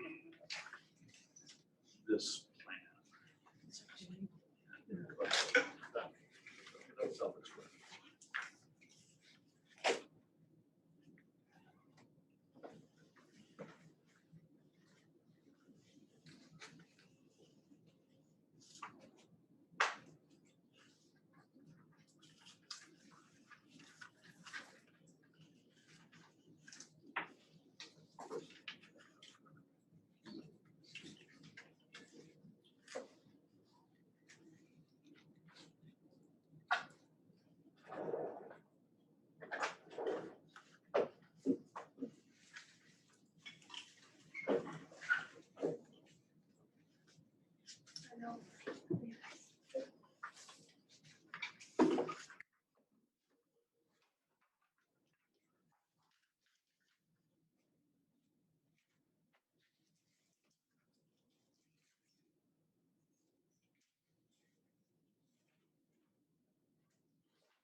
Jeffrey Flip. It wouldn't hurt, but I didn't want while people were coming in.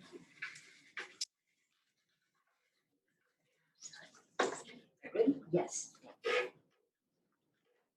Sorry, I don't have no pillows up here, so you're out of luck there. Quick coffee. No problem. Well, I can share if you'd like to sit. There's a softer chair. I'm good. No, thank you, thank you.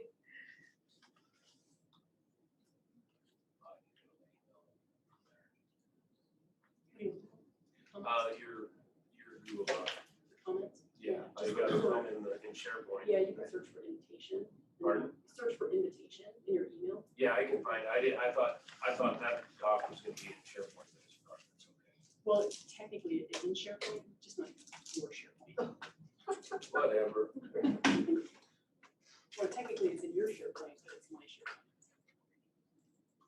Gotcha. All right, well, we got a public hearing, we're going to look at approval of the final Park County Natural Resource Management Plan. Work in progress, a long work in progress. And thanks to Joy Hill, our planning and zoning director. I know Dossie spent a lot of time on this. We hired DGNA consulting firm who used to be known as ERG, who's done work for us in the past to help us work with this and build this. So you got some comments, Joy, about it? Yes. Take some public comment. I'll just kind of reiterate sort of the process. So of course, like you said, we hired DJNA to write the document for us. We did put out a survey to the public to get their comments, which were rolled into the final document. You had selected a steering committee of members from the county who could participate in the writing of this document. And so there were several meetings held with the steering committee to work on the development of this document. The draft document was provided to you late last year to start working on, and you guys might recall holding a couple of workshops to go through that content before this document was released to the public in the middle of April. So the document's been out for 2 months for public review. I have received a number of comments, which I provided to you. Hopefully you're looking at right now. So I guess it depends on what your pleasure is in terms of moving forward with that. Well, if you want to take some of the comments that we received and you commented on, we can work through theirs. We will take comments from the public. I'm going to ask the public that if you provided written and are not going to, you can stand up and say, I provided written, I support them. If you hear someone say the same thing you are going to say, just say, I agree with so-and-so, just to help expedite things. So we're not here hearing the same thing. And then again, we've received a fair number of written comments. I'm not gonna say that anyone can't make verbal comments. It's just if you've already written them, let's kind of just say, I wrote them, you got them, please consider them. Thank you. Okay, so Mr. Chair, the first 13 comments are from me. Some of them are just typo type things. I guess the most substantial one I'd like to address is that I know that you as a board had requested additional economic information, socioeconomic information to be placed in the document. And DJ&A apparently took that to mean that they should add all of those source documents to our appendices. That has added hundreds of pages of bulk, which I feel is unnecessary. I believe instead they should just have summarized the key points from each of those sources and then refer to them as separate source. So my primary suggestion would be for you to have that material removed from the document and simply reference the important information to keep the document a little bit more reasonably sized. Okay. Otherwise, most of my changes there are just about acronyms or headings and things like that. Clean it up a little bit. I'll move on. We received a number of comments from Linda Reynolds, and you will have already seen those because they came via email to Susan. And I'll just kind of briefly go over, she had some concerns about land access and the issue of mechanized recreation not being addressed. She did mention e-bikes, joining the ranks of mountain bikes, and that these particular bikes can allow even greater penetration into the backcountry than traditional human-powered bicycles. And so she felt that mechanized recreation should be addressed in the document. And I assume the discussion of OHV access is what she's referring to. And so that was something she would like you to consider. Moving on, she had comments about the wilderness study areas, saying that it wasn't mentioned that the WPLI process was an extremely controversial subject locally. She participated in that process as a member of the public, and her opinion is that the various alternative management protocols were presented in a way that unnecessarily polarized the committee and then the public. She believed that most people attending the public meetings did not understand the facts or jargon pertaining to public land management and became angry over perceived takings of their rights to use the lands in question for their own benefit. She does mention the best interests of the ecosystems and long-term wildlife management were not considered by pro-development crowd. Joy, I'm gonna circle back to the WPLI. That process was, we went into it reluctantly. It was, but it did bring a lot of issues to the forefront on the public land. You know, and she does say that there was very strong public support for retaining them as wilderness. There was also very strong public support for not retaining them as wilderness, and that's where why things fell apart, among other things. But I just want to make that clear. She just ended by saying that she thought that the PCNRM, I'm assuming that's this plan document, should mention that there's a strong local support for proposing that the WSAs be included in the wilderness area inventory. Moving on, she believes it should be made clear at the beginning of the wilderness section on inventory roadless areas that it is a U.S. Forest Service designation. Under wildlife and fisheries and water resources, she indicated a general comment that pertains to water quality, fisheries, migratory birds, and wildlife chapters. There's cataclysmic decline in insects and other invertebrates, both in Park County and across the globe. She referred to climate change and weather patterns contributing to the decline, but also excessive outdoor lighting, ag, and municipal toxins that enter the food web that are affecting that as well. Talks about trout, depending on invertebrates and insect hatches, talks about pollinators. In summary, Park County needs to support the reduction of pesticide application on public land and the use of other more targeted or holistic approaches to specific resource damage issues caused by plant and animal pests. She goes on to talk about wildlife and fisheries and the role of sport fishing played in Park County. She's dismayed at how low the water releases are from Buffalo Bill Dam the past winter.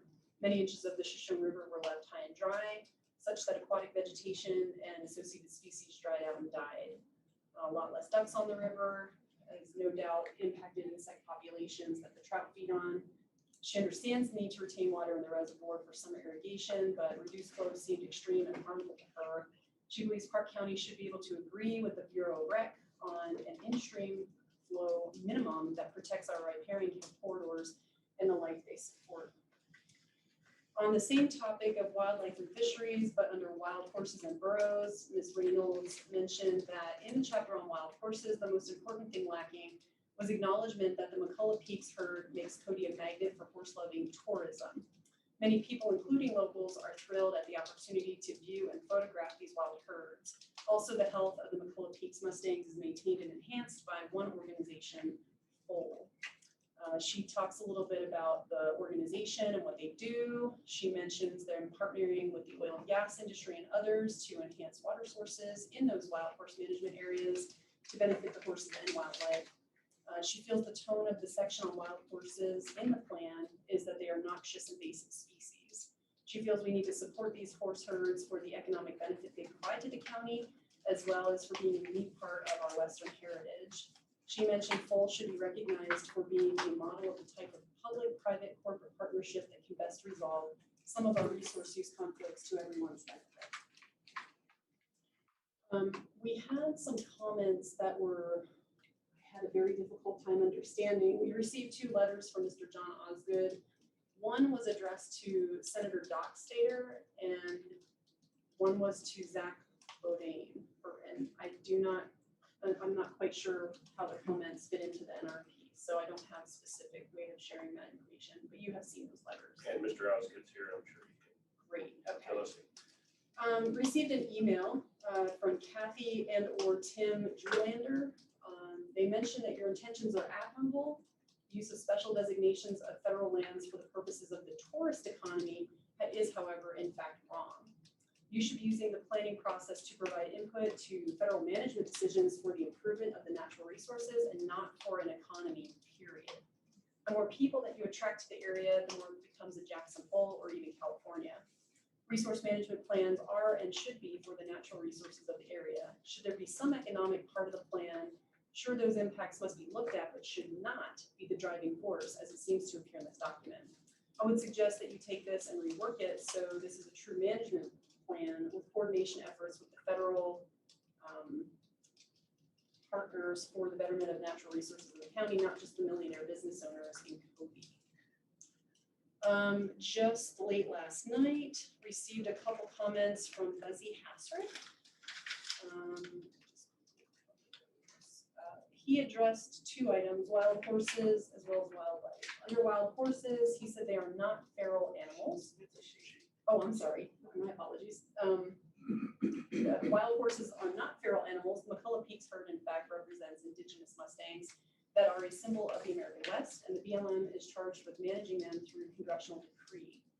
Further, a local nonprofit provides financial and manual help to the BLM for its fertility control program that has led to a sustainable number of wild horses on the 120,000 acres of designated range. The 2 collaborators have also enhanced water resources on the range that benefit horses and other wildlife, as well as permittee livestock. In addition, the Mustangs have become not only a tourist attraction, but also an income producer for photographers and guides. She asks that you please consider revising the statements on page 55 to reflect a broader point of view and acknowledgement of the Mustangs' contribution to the culture and custom of Plum County. On the topic of wildlife, she mentioned as to the opposition of reintroduction of listed species, would that include the black-footed ferret? And P.S. to the commissioners, thank you for stressing the importance of wildlife, water, and public lands, all essential to our quality of life. We have received just today a number of comments from the Friends of a Legacy FOAL, which were referenced earlier in these comments. I understand there are several of these folks present today. You have received these comments from Susan. I guess to summarize, they feel you have erroneously inserted the word feral in regards to wild horses. They cite the Wild Horses and Burros Act of 1971, declaring wild free-roaming horses and burros are living symbols of the historic and pioneer spirit of the West, and they contribute to the diversity of life forms within the nation and enrich the lives of the American people. They go on to talk about other, they cite some terms sort of more scientific, talking about biology, DNA, going into quite a bit of detail into the terminology that has been used. In short, I guess they basically are saying that the language in this section on wild horses infers a lack of value of wild horses in Park County, completely overlooking the many visitors that come to Park County specifically to view them, and the many tax-paying tour companies, lodging facilities, and restaurants that are supported by these visitors. Stating it's time for the board to not only acknowledge but value this grand economic asset in our backyard that is naturally aligned with the wild and western spirit of Cody that brings visitors.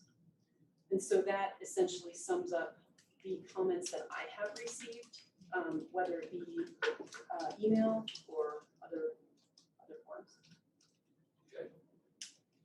Does anyone want to visit? Do you want to address any of the comments we've heard thus far? Okay. So what I'd like to do is, if you have public comments to make, you need to state your name for the record. I know most of you, but we still need it stated for the record. And again, if your comments have been sent in writing, let's hold off on talking about those until we hear what we have for new comments. So if we have any new comments that we haven't received in writing, if anyone that would like to speak. Yep. I always like to be first in line. Yep. I'm Phyllis Prater. I am representing the public. I am not a member of the poll. I know them all and I enjoy the people. I have gone over the paragraph that was sent to me via email. I'm not here to argue a whole lot.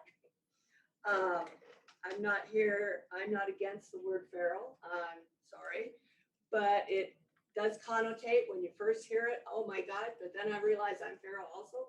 So I am used to the word feral because I have used it for so many years. I have grown up with those horses out there. I have done the research on the history, and they are part of our cowboy culture. As of, I think yesterday, I was told there's 500 head out there. Well, that's quite wrong because there's only a certain number. We have totally a name, a number. I have pictures of every single individual. So we know the horses. So basically, I'm here to ask you guys a question. I've read this, everybody knows what this says. Priority number 1. I want you guys to interpret that. What do you mean by oppose the introduction or reintroduction of wild feral horses and burros on state lands? So introduction, I mean, they're already there. They've been there for 300 years. Reintroduction, I realize that maybe you don't want us to bring in something from another state. What does it mean? Could you interpret that? It's just, I take that as mean we don't want to see any more coming in. Okay, from outside the state, outside of the county, any more horses? Because basically they've been here a long time. I don't think they catch the plague or COVID, so I think they're going to be here. And you guys have said encourage aggressive management, which is being done with the 04 gather. Oh my gosh, they pulled off 3/4 of those horses. The 09 gather, they again pulled off a bunch of horses. And now they're administrating the PZP, the fertility drug. I am myself a darter. I was out there yesterday. It's rather warm, but it's working. You may have heard there's more foals this year. Oh my gosh, what's not working? No, it is working. They're still establishing their database over 20 years. Yes, it's taken a long time, but they're realizing that the foals are having babies at less than 2 years old. They're still nursing on their mothers and they're having a baby. So they're backing up the shot to give it to them earlier. So they're going. It is in favor. Our population out there, they're old and they're starting to die off. So that's in favor to keep them down. And they do keep the numbers down. They'd rather have them a little bit lower than they are right now, but they're like right at 170 horses.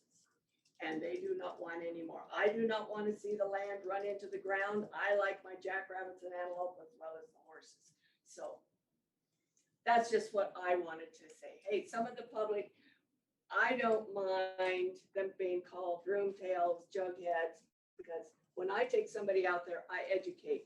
And I try to tell them that we do not want the ground run into, we don't want so many horses. I'm constantly out there telling tourists and tour people that we can't have that many more babies. I had one lady last year tell me, no, we want more. I says, are you gonna take care of them then? I says, that's why we give them birth control. And then she realized, okay, we'll buy that. So anyway. Go ahead, Lloyd. Mr. Chairman, I just want to mention that I believe some of the conversation on the introductory was in reference, paragraph 3 of references of wild horses, free roaming horse and burros, and we were against, we didn't feel that we wanted to introduce burros, is what, Oh, yes, So- we've never had okay, burros. and that was part of the conversation, in reference of why that. And I'll go ahead and step, Introductory or reintroductory. I'll go ahead and step in here because it's the elephant in the room and I started this whole, this whole thing. I do believe they're feral. They're a domesticated animal that has gone wild. That's the definition of feral. I also remember the days in talking to the old time guys that ran wild horses. They're old time rancher is what the majority of that stock came from. And my gripe, and I know all of you, you're my neighbors, you're my friends. My gripe about it is not necessarily right here in Park County. My gripe about it is the mismanagement of this federal program. When we got thousands of horses standing in feedlots, that's not a wild horse, that's livestock. We've got folks down in Oklahoma that are charging $85 to $90 a head to house wild horses. This is a federal program that has run amok. Those horses were better taken care of when the cowboys gathered them in the wintertime. They provided local economy then.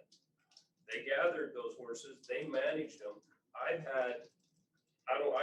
tried counting the other evening how many wild horses I've had in my outfit.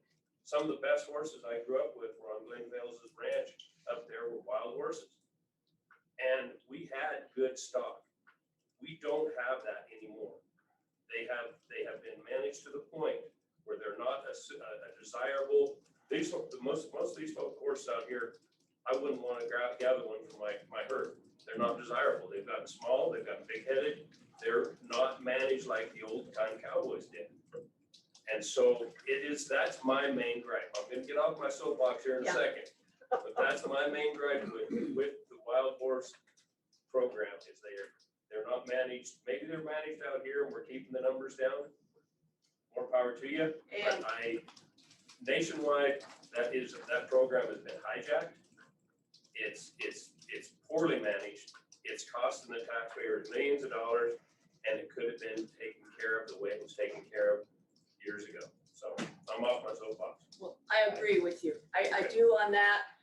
The only part I don't agree with you as totally is that these horses now, a lot of the old jug-headed horses are gone. We do have nice looking animals, and I don't want to compare them with some of the other areas around, but they have a fairly good personality for adopting out because almost anybody can handle them because they do have Percheron genetics in there. And so we do have some nice looking animals. And they certainly please the tourists. All right, well, they've changed in the past 10 years because several years ago, Yes, I quit using them because I couldn't find a good one coming out of the peak. Yeah, they've definitely, they look good. All right, next, Mr. Spearing first. All right, I'd just like to remind. go ahead and say your name. I know. My name is Gene Spearing. Yep. I'd just like to remind people that there is a wild horse herd in Bighorn County, right? 20 minutes drive away. BLM's managing the horses out there. So to call these a big draw for tourists and a big industry, tourist industry, I think let the BLM do it. That's what they're out there for. And that's it. I've got one other comment I'll just make briefly. On page 22, there's on item 6, there's a comment there that the work with federal, state, well, it's an and a priority. And basically, they want to educate the public on the value of prescribed burning in agricultural operations and wildfire risk reduction, while also providing education on best practices, concepts, applications for reducing agricultural and prescribed burning. And I can tell you that this thing is, it causes a horse laugh among farmers. And the reason it does is they ask, well, who's going to teach us how to manage our fires? The Forest Service or the BLM? I mean, it's just, I think it's ridiculous myself. So that's all.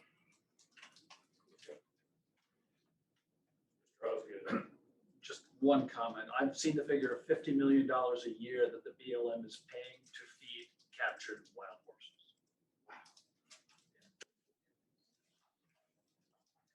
They're wild, not understanding the people, but I careful, I get back up on myself.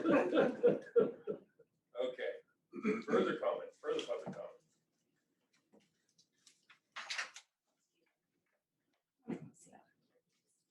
Come on up. I don't get to see you guys enough. Sunday night. I know, but there's under sad circumstances. So my name is Jenny DeCero and I represent Greater Yellowstone Coalition. I apologize, I was not able to submit written comments, so you're just gonna have to take what I've put together for verbal comments in my chaotic last few months. So I will begin with under the land access section. In the background, it only discusses off-road, off-highway vehicles in the information section. Meanwhile, Park County has a large number of other users: horseback, hikers, bikers, runners, climbing, and many other kinds of activities that are done on our public lands. So I think that these activities should equally be reflected in that section because they all have access. Hunters, that's another one, have issues with hunting or have access concerns. So I feel like that was very lopsided.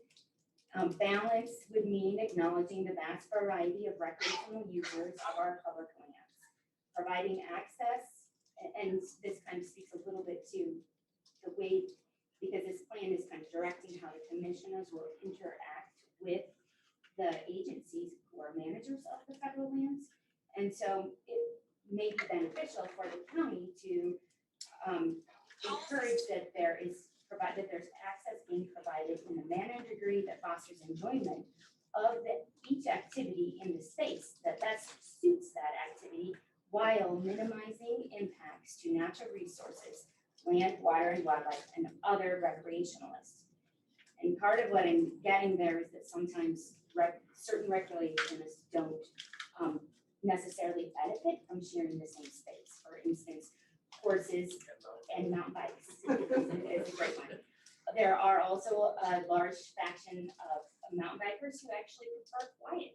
And so they would prefer to be on the same trails as a motorized motorcycle or something. So really it's very complicated and intricate. So I encourage some thoughtfulness in how the county does that so that they don't isolate one of those factions of users.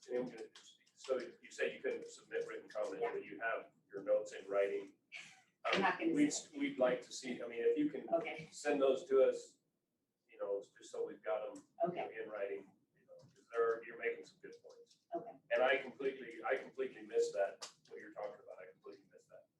Okay. And I agree. I thought it was probably just an oversight, so yeah. And then another aspect to that with the land access and recreational management, I'm not sure where this exactly fits, but seasonal closures are an extremely valuable tool to protect habitat and wildlife. And wildlife being a major driver for our economy here and also for the people who live here, for the people who hunt here, for the people that just come to watch the wildlife.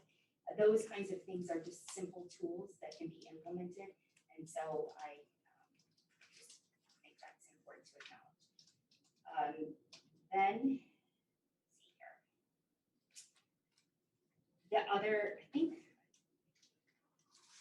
so, I'm not sure, I believe this is somewhere in that section or in the next section, but agencies have to work within the constraints of their budgets and staffing.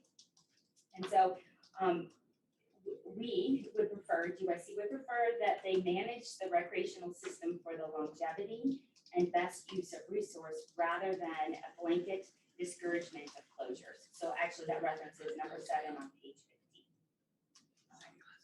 It makes more sense for, and then also perhaps it would be a positive thing to include, to advocate that the federal agencies are funded for managing recreation access and in road maintenance. And that is something that I didn't see in there, and that's something that counties can do. So the other, interesting, I happen to have gone through my birth certificate. There's been some deaths in preparing for other deaths and things. So in looking at different documents, my mom pulled out my birth certificate, which labels Valley Ranch as my birth. And so I bring that up because Valley Ranch is at the very end of the South Fork. And it wasn't until 1964 that the Washakie Wilderness was designated. And so I really, I think that I feel like in reading that whole section about wilderness and other designations, that the county should actually be encouraging special designations, because those special designations are what can draw people here. I'm not advocating for wilderness, that the county advocates for wilderness, but special designations in there, it says that you will discourage it, and I'm encouraging you to actually encourage special designations. And how that plays out is in, when you think about recreation, for instance, there could be an opportunity to designate a recreation area. There's a whole lot of options for designations that was discussed during the Whipley process that was mentioned earlier. And so there's a lot of ways designations can actually be beneficial, and not necessarily, and they can be inclusive and directive, so that it can be more beneficial for the users who are using it also. So I think it's a little short-sighted to be starting off a discussion by discouraging something rather than just being open for the opportunities that might be there. Then on that wilderness section, I think it was a priority too, and it talks about managing, I'm going to speak on that. I don't remember what it says, but it says something. BLM currently manages, I'm telling you that BLM currently manages McCullough Peaks WSA in several ways. There is an overlay of a travel management plan that includes the WSA that had public involvement. There also is another layer that is a horse management area, which also has all of its stipulations and public involvement. And so my question, I have a question on that, is, was there another layer of management that you all wanted? Because it says something in there about wanting that. I left my page, so Darcy, are you reading it? I'm looking. Number 2 priority. Number 2 priority, encourage the BLM to move forward with the management recommendation for the McCullough Peaks WSA that includes public input. Yeah, so I was just, so that it had some, and so I was just wanting some clarification of what exactly you're looking for. I mean, there are overlays of management already on it. It's not sitting out there unmanaged. So just something to consider. Oh, you can take a stab at it? Well, I was going to try, Mr. Chairman, I believe what we were considering there was that right now the 2 layers you currently have, wilderness and horse management, nothing else. No, there's travel management. Travel management, it's a wilderness area. In regards to wilderness and horses only. And we wanted possibly to include other management plans, a layer for recreation and horse access. I mean, it could be recreation, it could be multiple use as opposed to just 2 things, wilderness and horses. Actually, 3. So there is a travel management plan which addresses motorized recreation and access to In that. reference to wilderness and horses. And That's then all there- we were asking to do was open it up to other multiple uses. That was my Yeah. feeling, at least, that wanted to be involved. Well, of the I reasoning can for send that. along some information that shows that it has the travel management. And I just wondering, did you get public comment on that? What is the specifics of things that you want I information personally- on? Driving in the direction we were earlier, is that I'd like to see the WSA. Okay, well, I strongly discourage that. I know you do. We've been there, done And I that. will reference the WPLI process on that. Moving along, because again, just one more thing, wilderness study areas will draw people to come to visit because it is designated. What's that? Argue about that. Right, okay, and then on there, I think there was also, okay, there was something about LWCs. And just in case anyone's forgotten, this is only part of the May 2015 land management plan produced by the BLM that Joe, I think, was a part of. We might have been a part, I don't remember if you're commissioner then, but this is only part of it in written form, and it was a very public involved process. And in this, as part of federal law, the BLM is required to inventory lands having wilderness character, which they did. So in this, and our BLM did not just Park County, it was the whole Bighorn Basin. So we do have 476,349 acres. That includes the whole Bighorn Basin. So that's not just Park County of lands with wilderness characters. And in the outcome, these are definitely challenging to remember where everything is.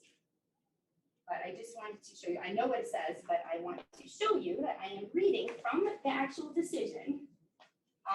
And these plans are only done every 20 years or so, maybe longer. And then in doing the process, it's another 10 years, unless they find some, can expedite it some way. It says 0 acres managed for lands with wilderness characteristics. So I'm just curious, is there a reason why the commissioners continue to want that removed when I think it's been settled? You don't have any that are managed for wilderness. It's already something the federal government has to do. So I'm just Joe, you want to take that? I thought you might. So, I mean, so what you're saying in the final RMP, it says, yes, that 0 lands will be managed for the wilderness characteristics. And going through the RMP process, we believe that the inventory, which is mandated by the federal government, is flawed. And that's the primary reason we put it in there. And when the final RMP record of decision was issued, we were told verbally that there were some flawed things with the inventory of the LWCs, and that the BLM was going to readdress those. And we've been after them now for 5 years to readdress those LWCs, and they have not done it.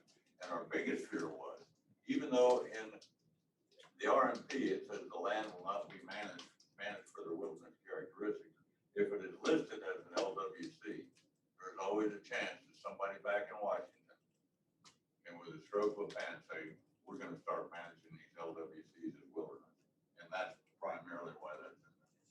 Well, in the, not to interrupt you, Joe, but the statement says request the reduction or elimination of current designations of LWCs that do not meet the wilderness characteristic criteria. So as you were saying, there's some that just don't fit that picture. And I know even Senator Barrasso in a discussion a couple of weeks ago was saying that they're trying to just get it cleaned up so that there's no question about what does fit and what doesn't. So maybe another thing I would recommend is that the county commissioners advocate for fully funding the BLM so that they have the capacity and ability to do these inventories and monitor. Spend their money more wisely. I don't think they need to be fully funded. I think they need to spend it a lot more wisely, not $50 million on a lot of work. So, They get a lot of donations for wild horses. well, So, but I do think that advocating, because it does cost money to do these, to have the inventory redone again. And, a lot of the previous inventory was, they did volunteers would go out and do the inventory and things, so. so what they've done is they base this inventory on multiple flawed studies. I mean, when they stand in one spot and they look and they say, you don't see any man-made structures, that means wilderness. But if you turn 3 other directions, you see a cut road, you see a derrick, that is not wilderness. That is not land with wilderness characteristics. So they have wasted money in that how many acres of designation. I'm not sure how many of them are flawed, but there's aren't sure some that came up flawed. So when you're asking them to get more money to go in and redo it, that just sounds to me like another government waste. Mr. Chairman. Yes, sir. We're getting way out of the weeds. I don't mean to go there. But I was involved in this from the beginning. And this really upsets me after going through the whole process. Yeah. And when the people in the Bighorn Basin inventoried RLWC, I went over to Whirlwind for a 6-hour course. I was there with you. In LWC 101. And my 6-year-old grandson could inventory LWCs better than those people did. There was a map they put up and they said, okay, this is an LWC. And the picture of the LWC they showed us was taken from this red dot and facing east. And I said, well, what's behind it? And there was another red dot. And I said, what's that red dot? That's an oil well. 100 feet from where he took the picture, facing east, trying to say this is an inventory land with wilderness characteristics. That's all I'm gonna say. Okay. So, Moving right just along. one other thing, just a quick reminder, there is not a designation, or it's not, it's just called lands with wilderness characteristics. It's not really a designation in the meaning that there isn't. Description again. Yeah, it's a description.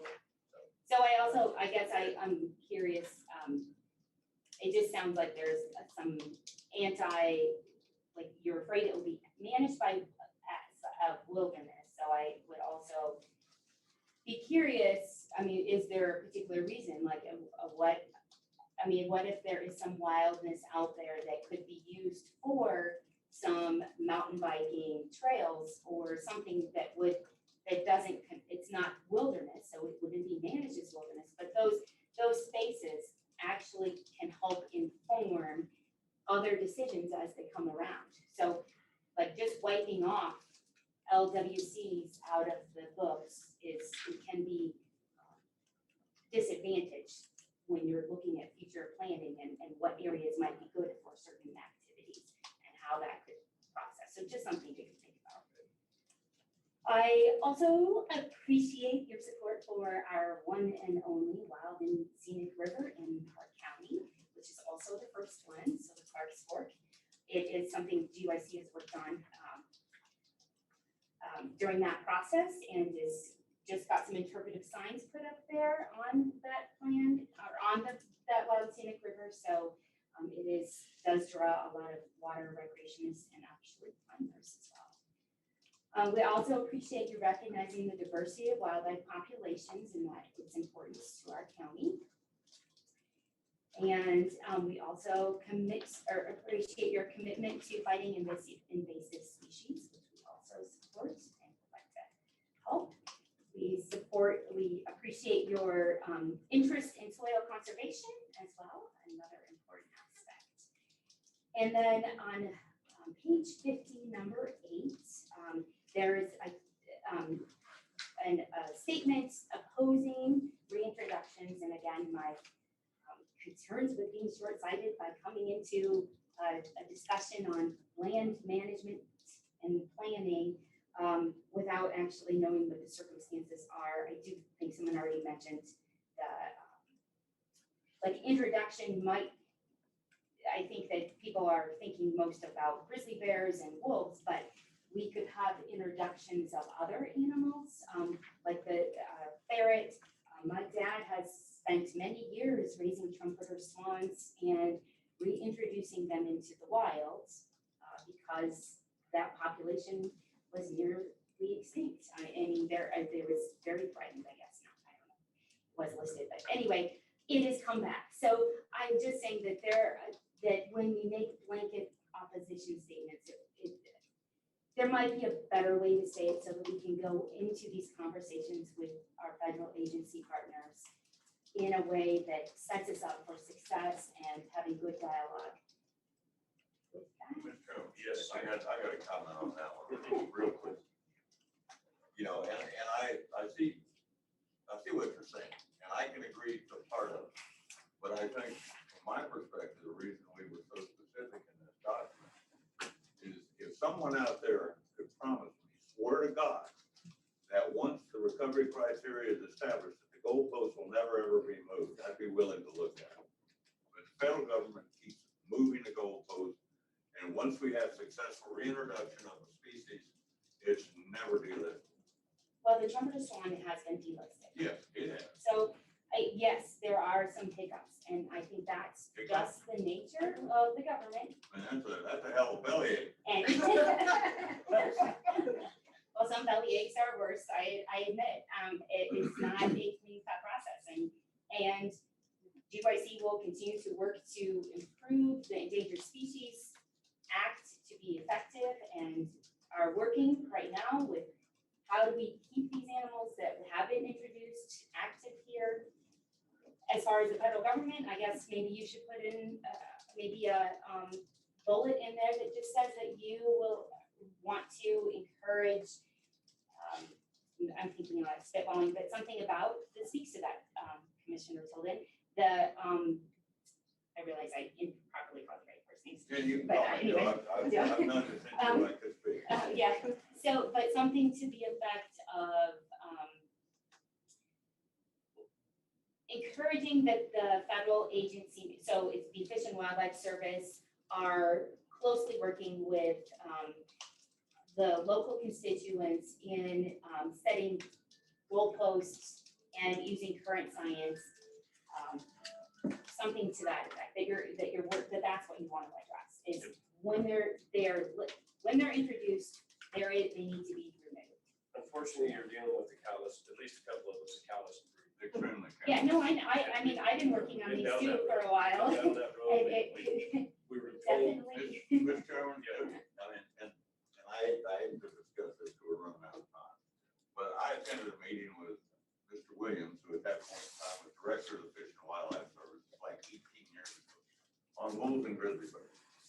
And we're sitting at the table like, I'm used to meet a Scott. And I said, Mr. Williams, and I gave him my deal and everything, and he said, "Go, you got to trust us on that.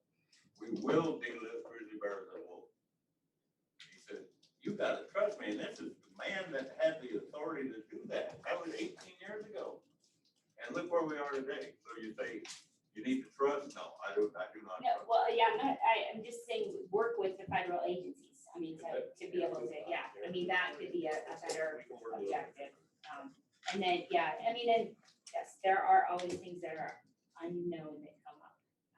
So, yes, how much, are you close to being done? Okay. that was all I had. This is a public hearing. We're gonna make sure, I wanna make sure everyone gets an opportunity to provide public comment. If we start running too much further, I'm gonna suggest we continue it. If we need to continue it, we will continue the public hearing. So with that being said, we have further public comment. Mr. Dominic. Thanks, Mr. Chairman. Thanks for all of the commissioners for the time you've taken for this issue. I just have some personal comments as an old timer here. What is your name? Marshall Dominic, sorry. Yeah. Sorry for the misintroduction there. Lee, in your comments some time ago, you likened the feral nature of the horses to the feral nature of wild pigs.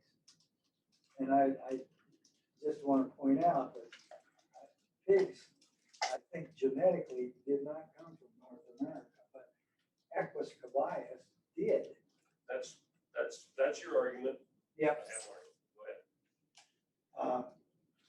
And if we want to mix words about definitions, the reintroduction of the wolf is certainly something that's come up recently. And people have suggested that the wolf that was brought back to Yellowstone Park was not the same wolf that was here before. It's a subspecies, and therefore it shouldn't have ever been introduced. If you hypothesize a little more even, and if all the wolves were eradicated except for wolves in zoos or private holdings, and then the government comes in and wants to reintroduce the wolf, would we call it feral, or would we call it a reintroduction of the native species? Well, my understanding of the definition of feral is that it's an animal that has been domesticated, historically domesticated, that has gone wild. So I don't know where the wolf thing is. Let's don't even go start down the road on the wolves. Yeah. We damn sure ain't got enough time for that. So that's, and you know, when you argue, and there's arguments on both sides of whether the horse was here, you know, a native species to North America. Some say it was, some don't. But the majority of the makeup of those horses out there, at least in the peaks, is old ranchers. You know, you heard Shelley talk about it. You know, they kicked a workhorse stud out there and they went and gathered together. That's when you can get good horses out there. So the horses that are running around out there probably have more domestic blood in them than native blood, if in fact they are. And again, I don't want to, I get started on that other than, unfortunately, they're going to bear the brunt of my being pissed off about the federal program on mismanagement of the feral horses. And I agree with you about the mismanagement of horses in general, wild horses in general. I just wonder if you even need to put in the word feral in your comment. I'm making a statement. I know you are, and I'm making a statement that I think it's unnecessary.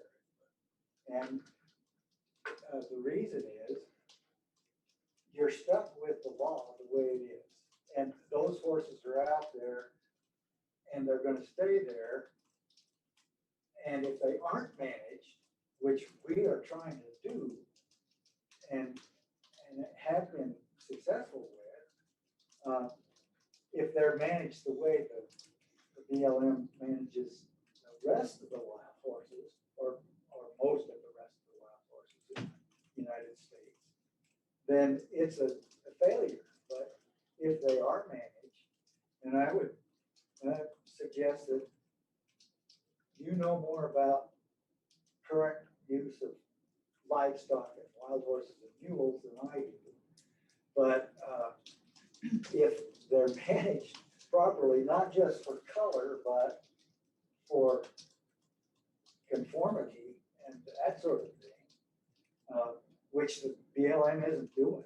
They have been managing for paints. Yeah, I'm glad to hear you say that. And, you know, that's a mistake. It needs to be corrected, but that isn't to say that in 10 years' time, with proper management, you couldn't have good horses out there. Adoptable horses. You could. So, anyway. Because that's all that ever was a ranch, well, you know, Yeah. They're a rancher. Right. They're a rancher. And Right. that's what they were. No argument, but I'm just trying to suggest that they're there. Let's manage them if we can and make use of that as a tourist item, and that's what we're trying to do. And another just kind of interesting point. I have a copy of a letter that Mel McGee wrote to a friend of his in Red Lodge. John's dad? John's dad. Yeah. Years and years ago. And he talked about going out with a friend of his, riding from Coyote Canyon over on Meeteetse area across the Wyoming bench and looking for they have been told that there were a bunch of wild burros out there, they were gonna go rope them. They never found a burro or a horse out there. But it's interesting that, we said there were never burros. Maybe there were. No, there are now, but there darn sure could have been. It would make sense Yeah. that there would be. And we've seen mules out there now. We know where they We know where they're probably packing a brand if you get them. That's right. Yeah, just as a point, Marshall, there's two of my wild horses went to the 7D years ago. I retired a couple of old timers out there, sent them with me so they could carry them. One of them was a big black mare I got off from McCullough Peaks. So I've had some good horses out there. And so have we. Yep. And it isn't to say you couldn't get. Nope.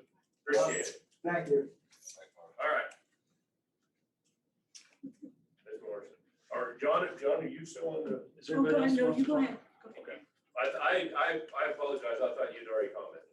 I did once, but Yeah. it was on $50 million. Okay. So how long are you gonna take? 'Cause I want to wrap this up in just a few minutes, or we're gonna continue the public hearing. How long have you been here? Since 9 o'clock? We can take a break. Well, we've got other business after lunch, and so what I'd like to do, if it's gonna take much longer, I have no problem with continuing the public hearing to a later date, if we need to do that. I'd like to voice that support.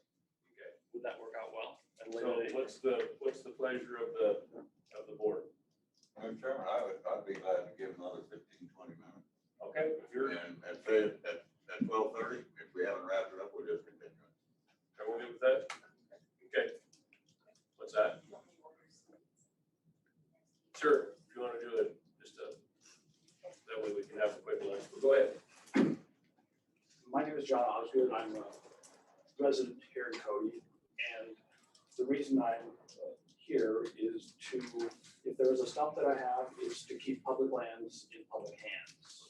And over the years, I have seen an increasing crescendo to want to take public lands, meaning mostly BLM Forest Service lands, out of their hands and put them into either state control or private property hands.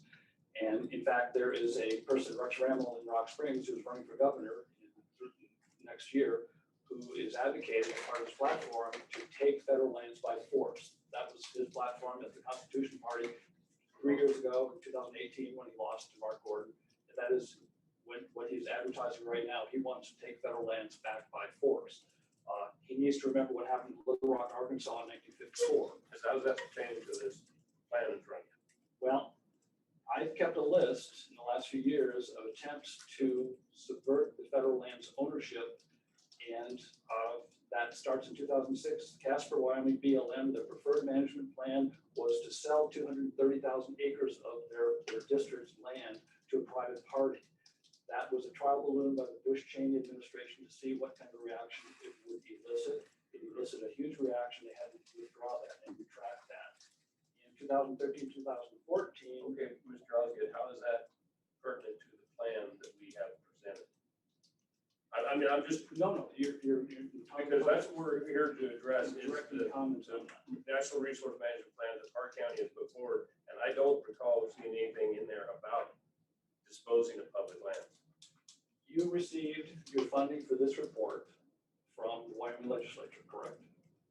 Okay, the reason I submitted a letter that I sent to Senator Dan Dockstader of Aspen 2 years ago is in reply to a speech he gave January 31st, 2019 in the Wyoming Senate. It was late in the day, and he basically castigated, he excoriated federal land management agencies for doing a crummy job of managing their land, causing all this wildfire smoke, and he was advocating that basically the federal lands be turned over to the states.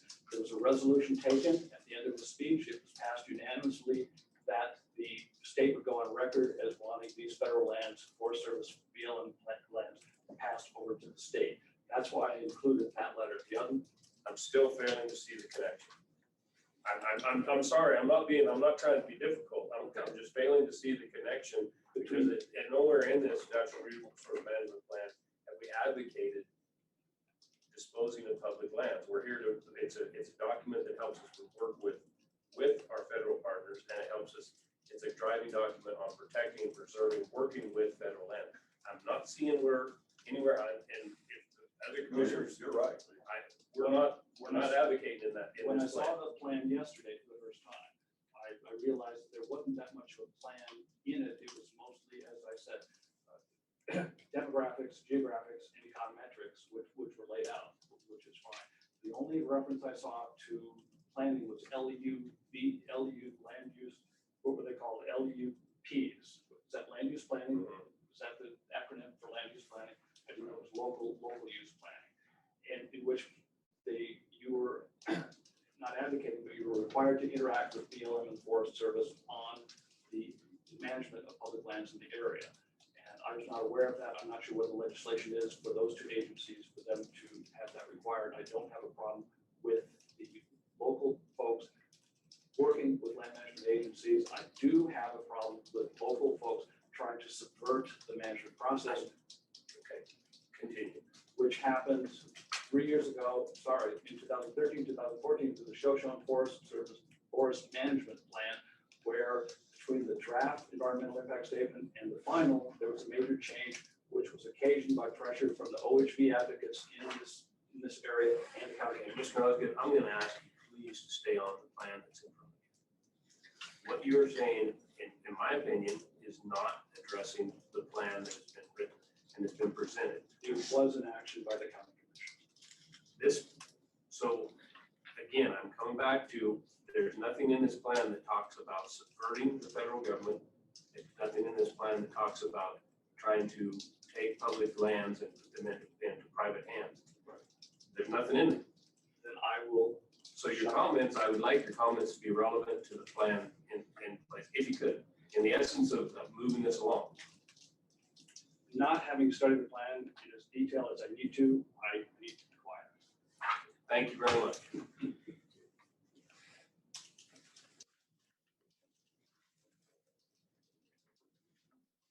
Ms. Marion, Mr. Chairman and Commissioners. you gotta state your name first, sorry. Marion Morrison. I'm the Executive Director of Friends of the Legacy. I won't reiterate the comments that have made before that came forward about the wild horses. I think they were eloquently stated by Linda Reynolds and Marshall Dominic. I support those comments. I also wanted to say that I agree with Commissioner Tilden on his statement about the goalposts. I think that our federal government has been woefully remiss in establishing parameters by which we can judge when we have met the goal. And this is a problem, and perhaps we need to state something in this plan to say that we will require that in anything going henceforth, so that we know when we've met the goal and we can go forward. And then I'm going to take off my full hat, and I'm just going to put on my farmer hat, and I'm going to say, I commend you for the information in the Chapter 7 under agriculture, where it says, Park County supports responsible agricultural businesses, livestock grazing, rangeland management for sustained and continued preservation of open space, habitat, working landscapes, historic customs, and economic viability. I just want to say, how are we going to do this? Because right now it's extremely difficult. As a member of the Planning and Zoning Commission, I see that we are pushing forward these subdivisions because we have no way of saying no. We're going to be punching water wells into areas. This is people don't realize that we live in a dry, arid environment, a high desert. And this is going to come an end to this, where that's going to be an issue. And right now, as we take lands out of agriculture, that happens to take water out of the aquifer because we're not irrigating. So Marion, I agree with everything you're saying, and I think everyone up here agrees with what you're saying, but back to the point I was making with Mr. Osgood, that is coming up with the land use plan, and I'm gonna get on my stump just a little bit. We're encouraging everyone to get involved with moving forward this land use plan. Maybe we should have done it 5 years ago, but we're starting it now, and that's when those concerns, and that's where those concerns need to be addressed. But I do agree with you that it needs to be looked at. So thank you for putting this in here. Let's put some teeth behind that is all I'm saying. Yep. Thank you for your time. I appreciate it. Thank you, Mayor. And if I can make one real quick comment, we can wrap this thing up. And I probably should have said this at the beginning, but I was one of the driving forces behind this natural resource management plan. And the reason that was because being involved with the RFP process and with NEPA and all of the rest of it,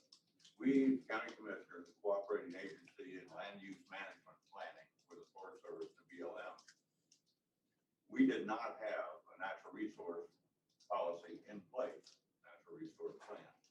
And so therefore, when we dealt with the Forest Service and the BLM, they were required by law to listen to us. Basically gave us a seat at the table, but it didn't say they had to listen to us, is bottom line. So once we have a natural resource plan in place, it allows us the next time the RMP process or the forest land use plan comes about, it gives us better credibility at the table. They have to listen to us now because we said, this is what we want. This is what the citizens of Park County want as far as management of their federal land is concerned. So that's primarily the driving force behind this process. Gives us a seat at the table. Yes, ma'am. Yeah, say one other thing, putting my full hat back on. I just want to say that this herd that's out here to the east of town is an exemplary herd.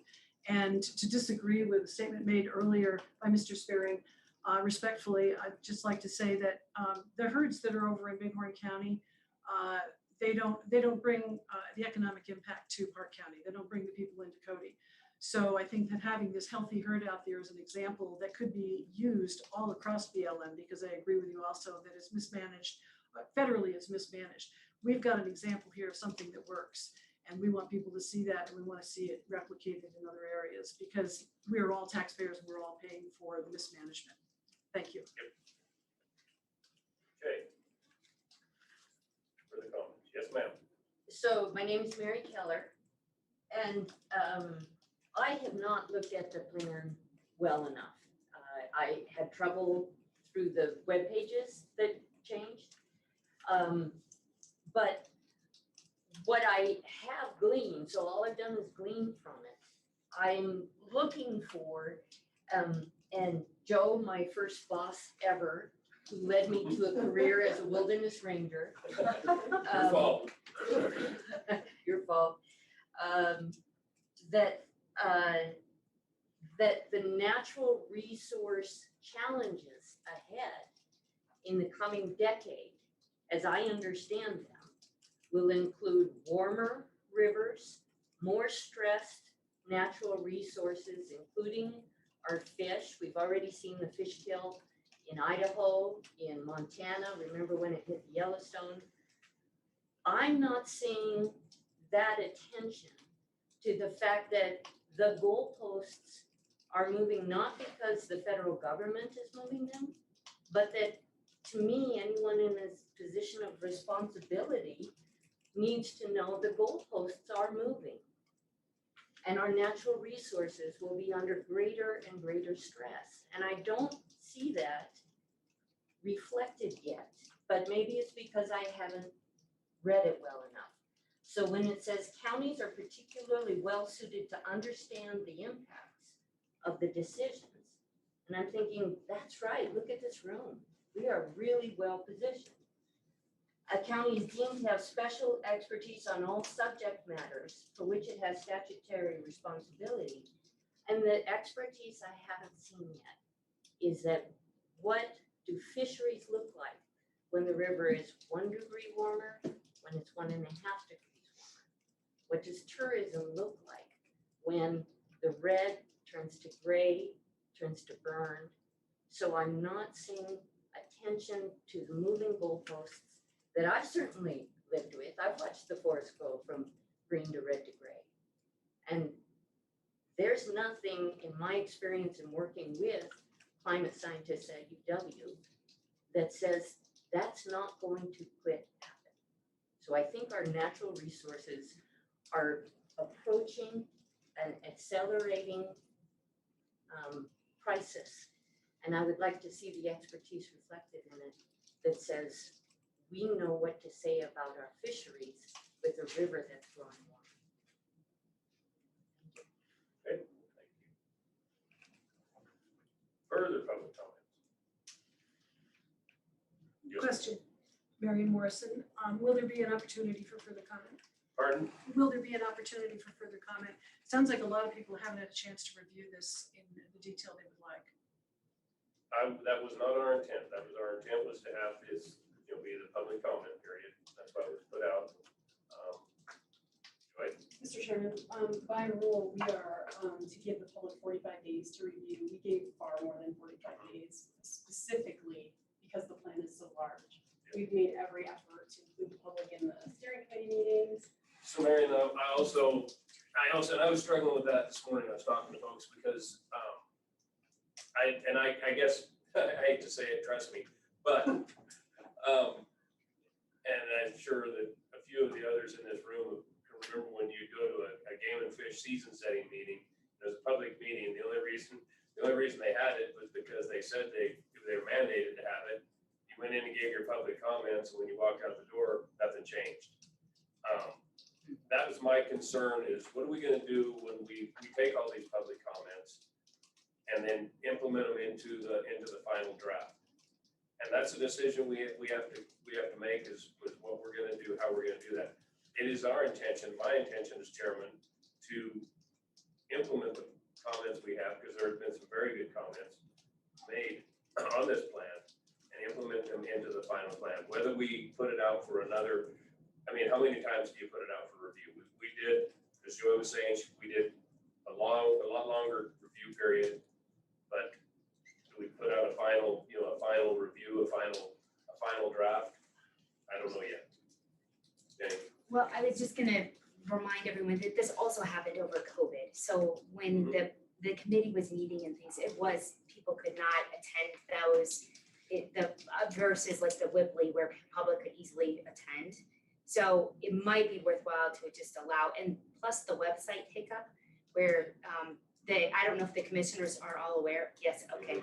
Yeah, so maybe it might be beneficial just to remind the context of COVID and lack of public engagement.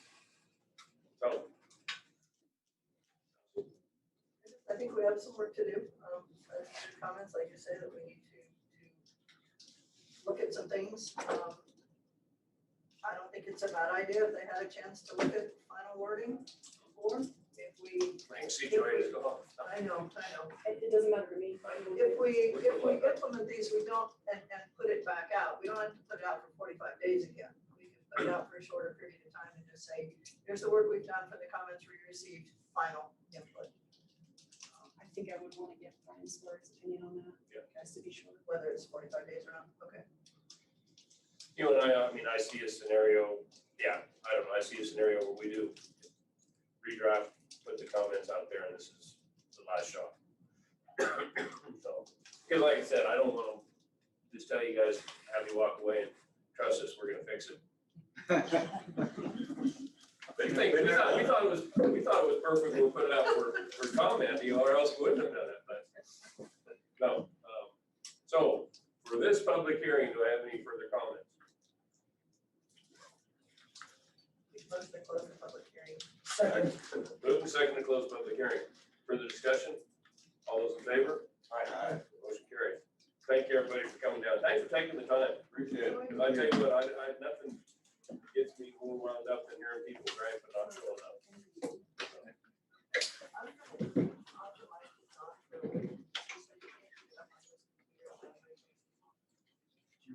Here, you can. Thank you. You got it, you're not- Or did you have it for?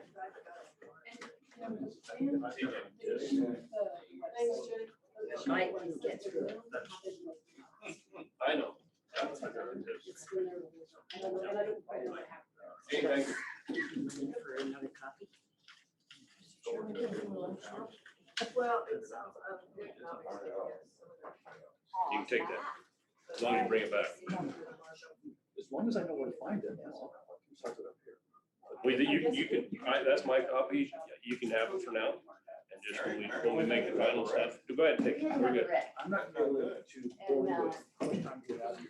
Nope, pretty old. Funny thing Hoping for another 10 about days. it Yeah. is that Yeah. the X-ray showed something that was Okay. in there that needs. You bet, John. And So it was one be of afraid those, to like, keep I them think on. it's kind of been No, right. because that you have So, to. and it is Oh, for okay. me on And July and my not having read this thing, saying. Yeah, it's an odd, yeah, thank you. Ignorant. Thank You bet. Good to Yeah, yeah, you too. Bothering us around. Thank you, Mary. Yeah, I don't. Okay. Was she part of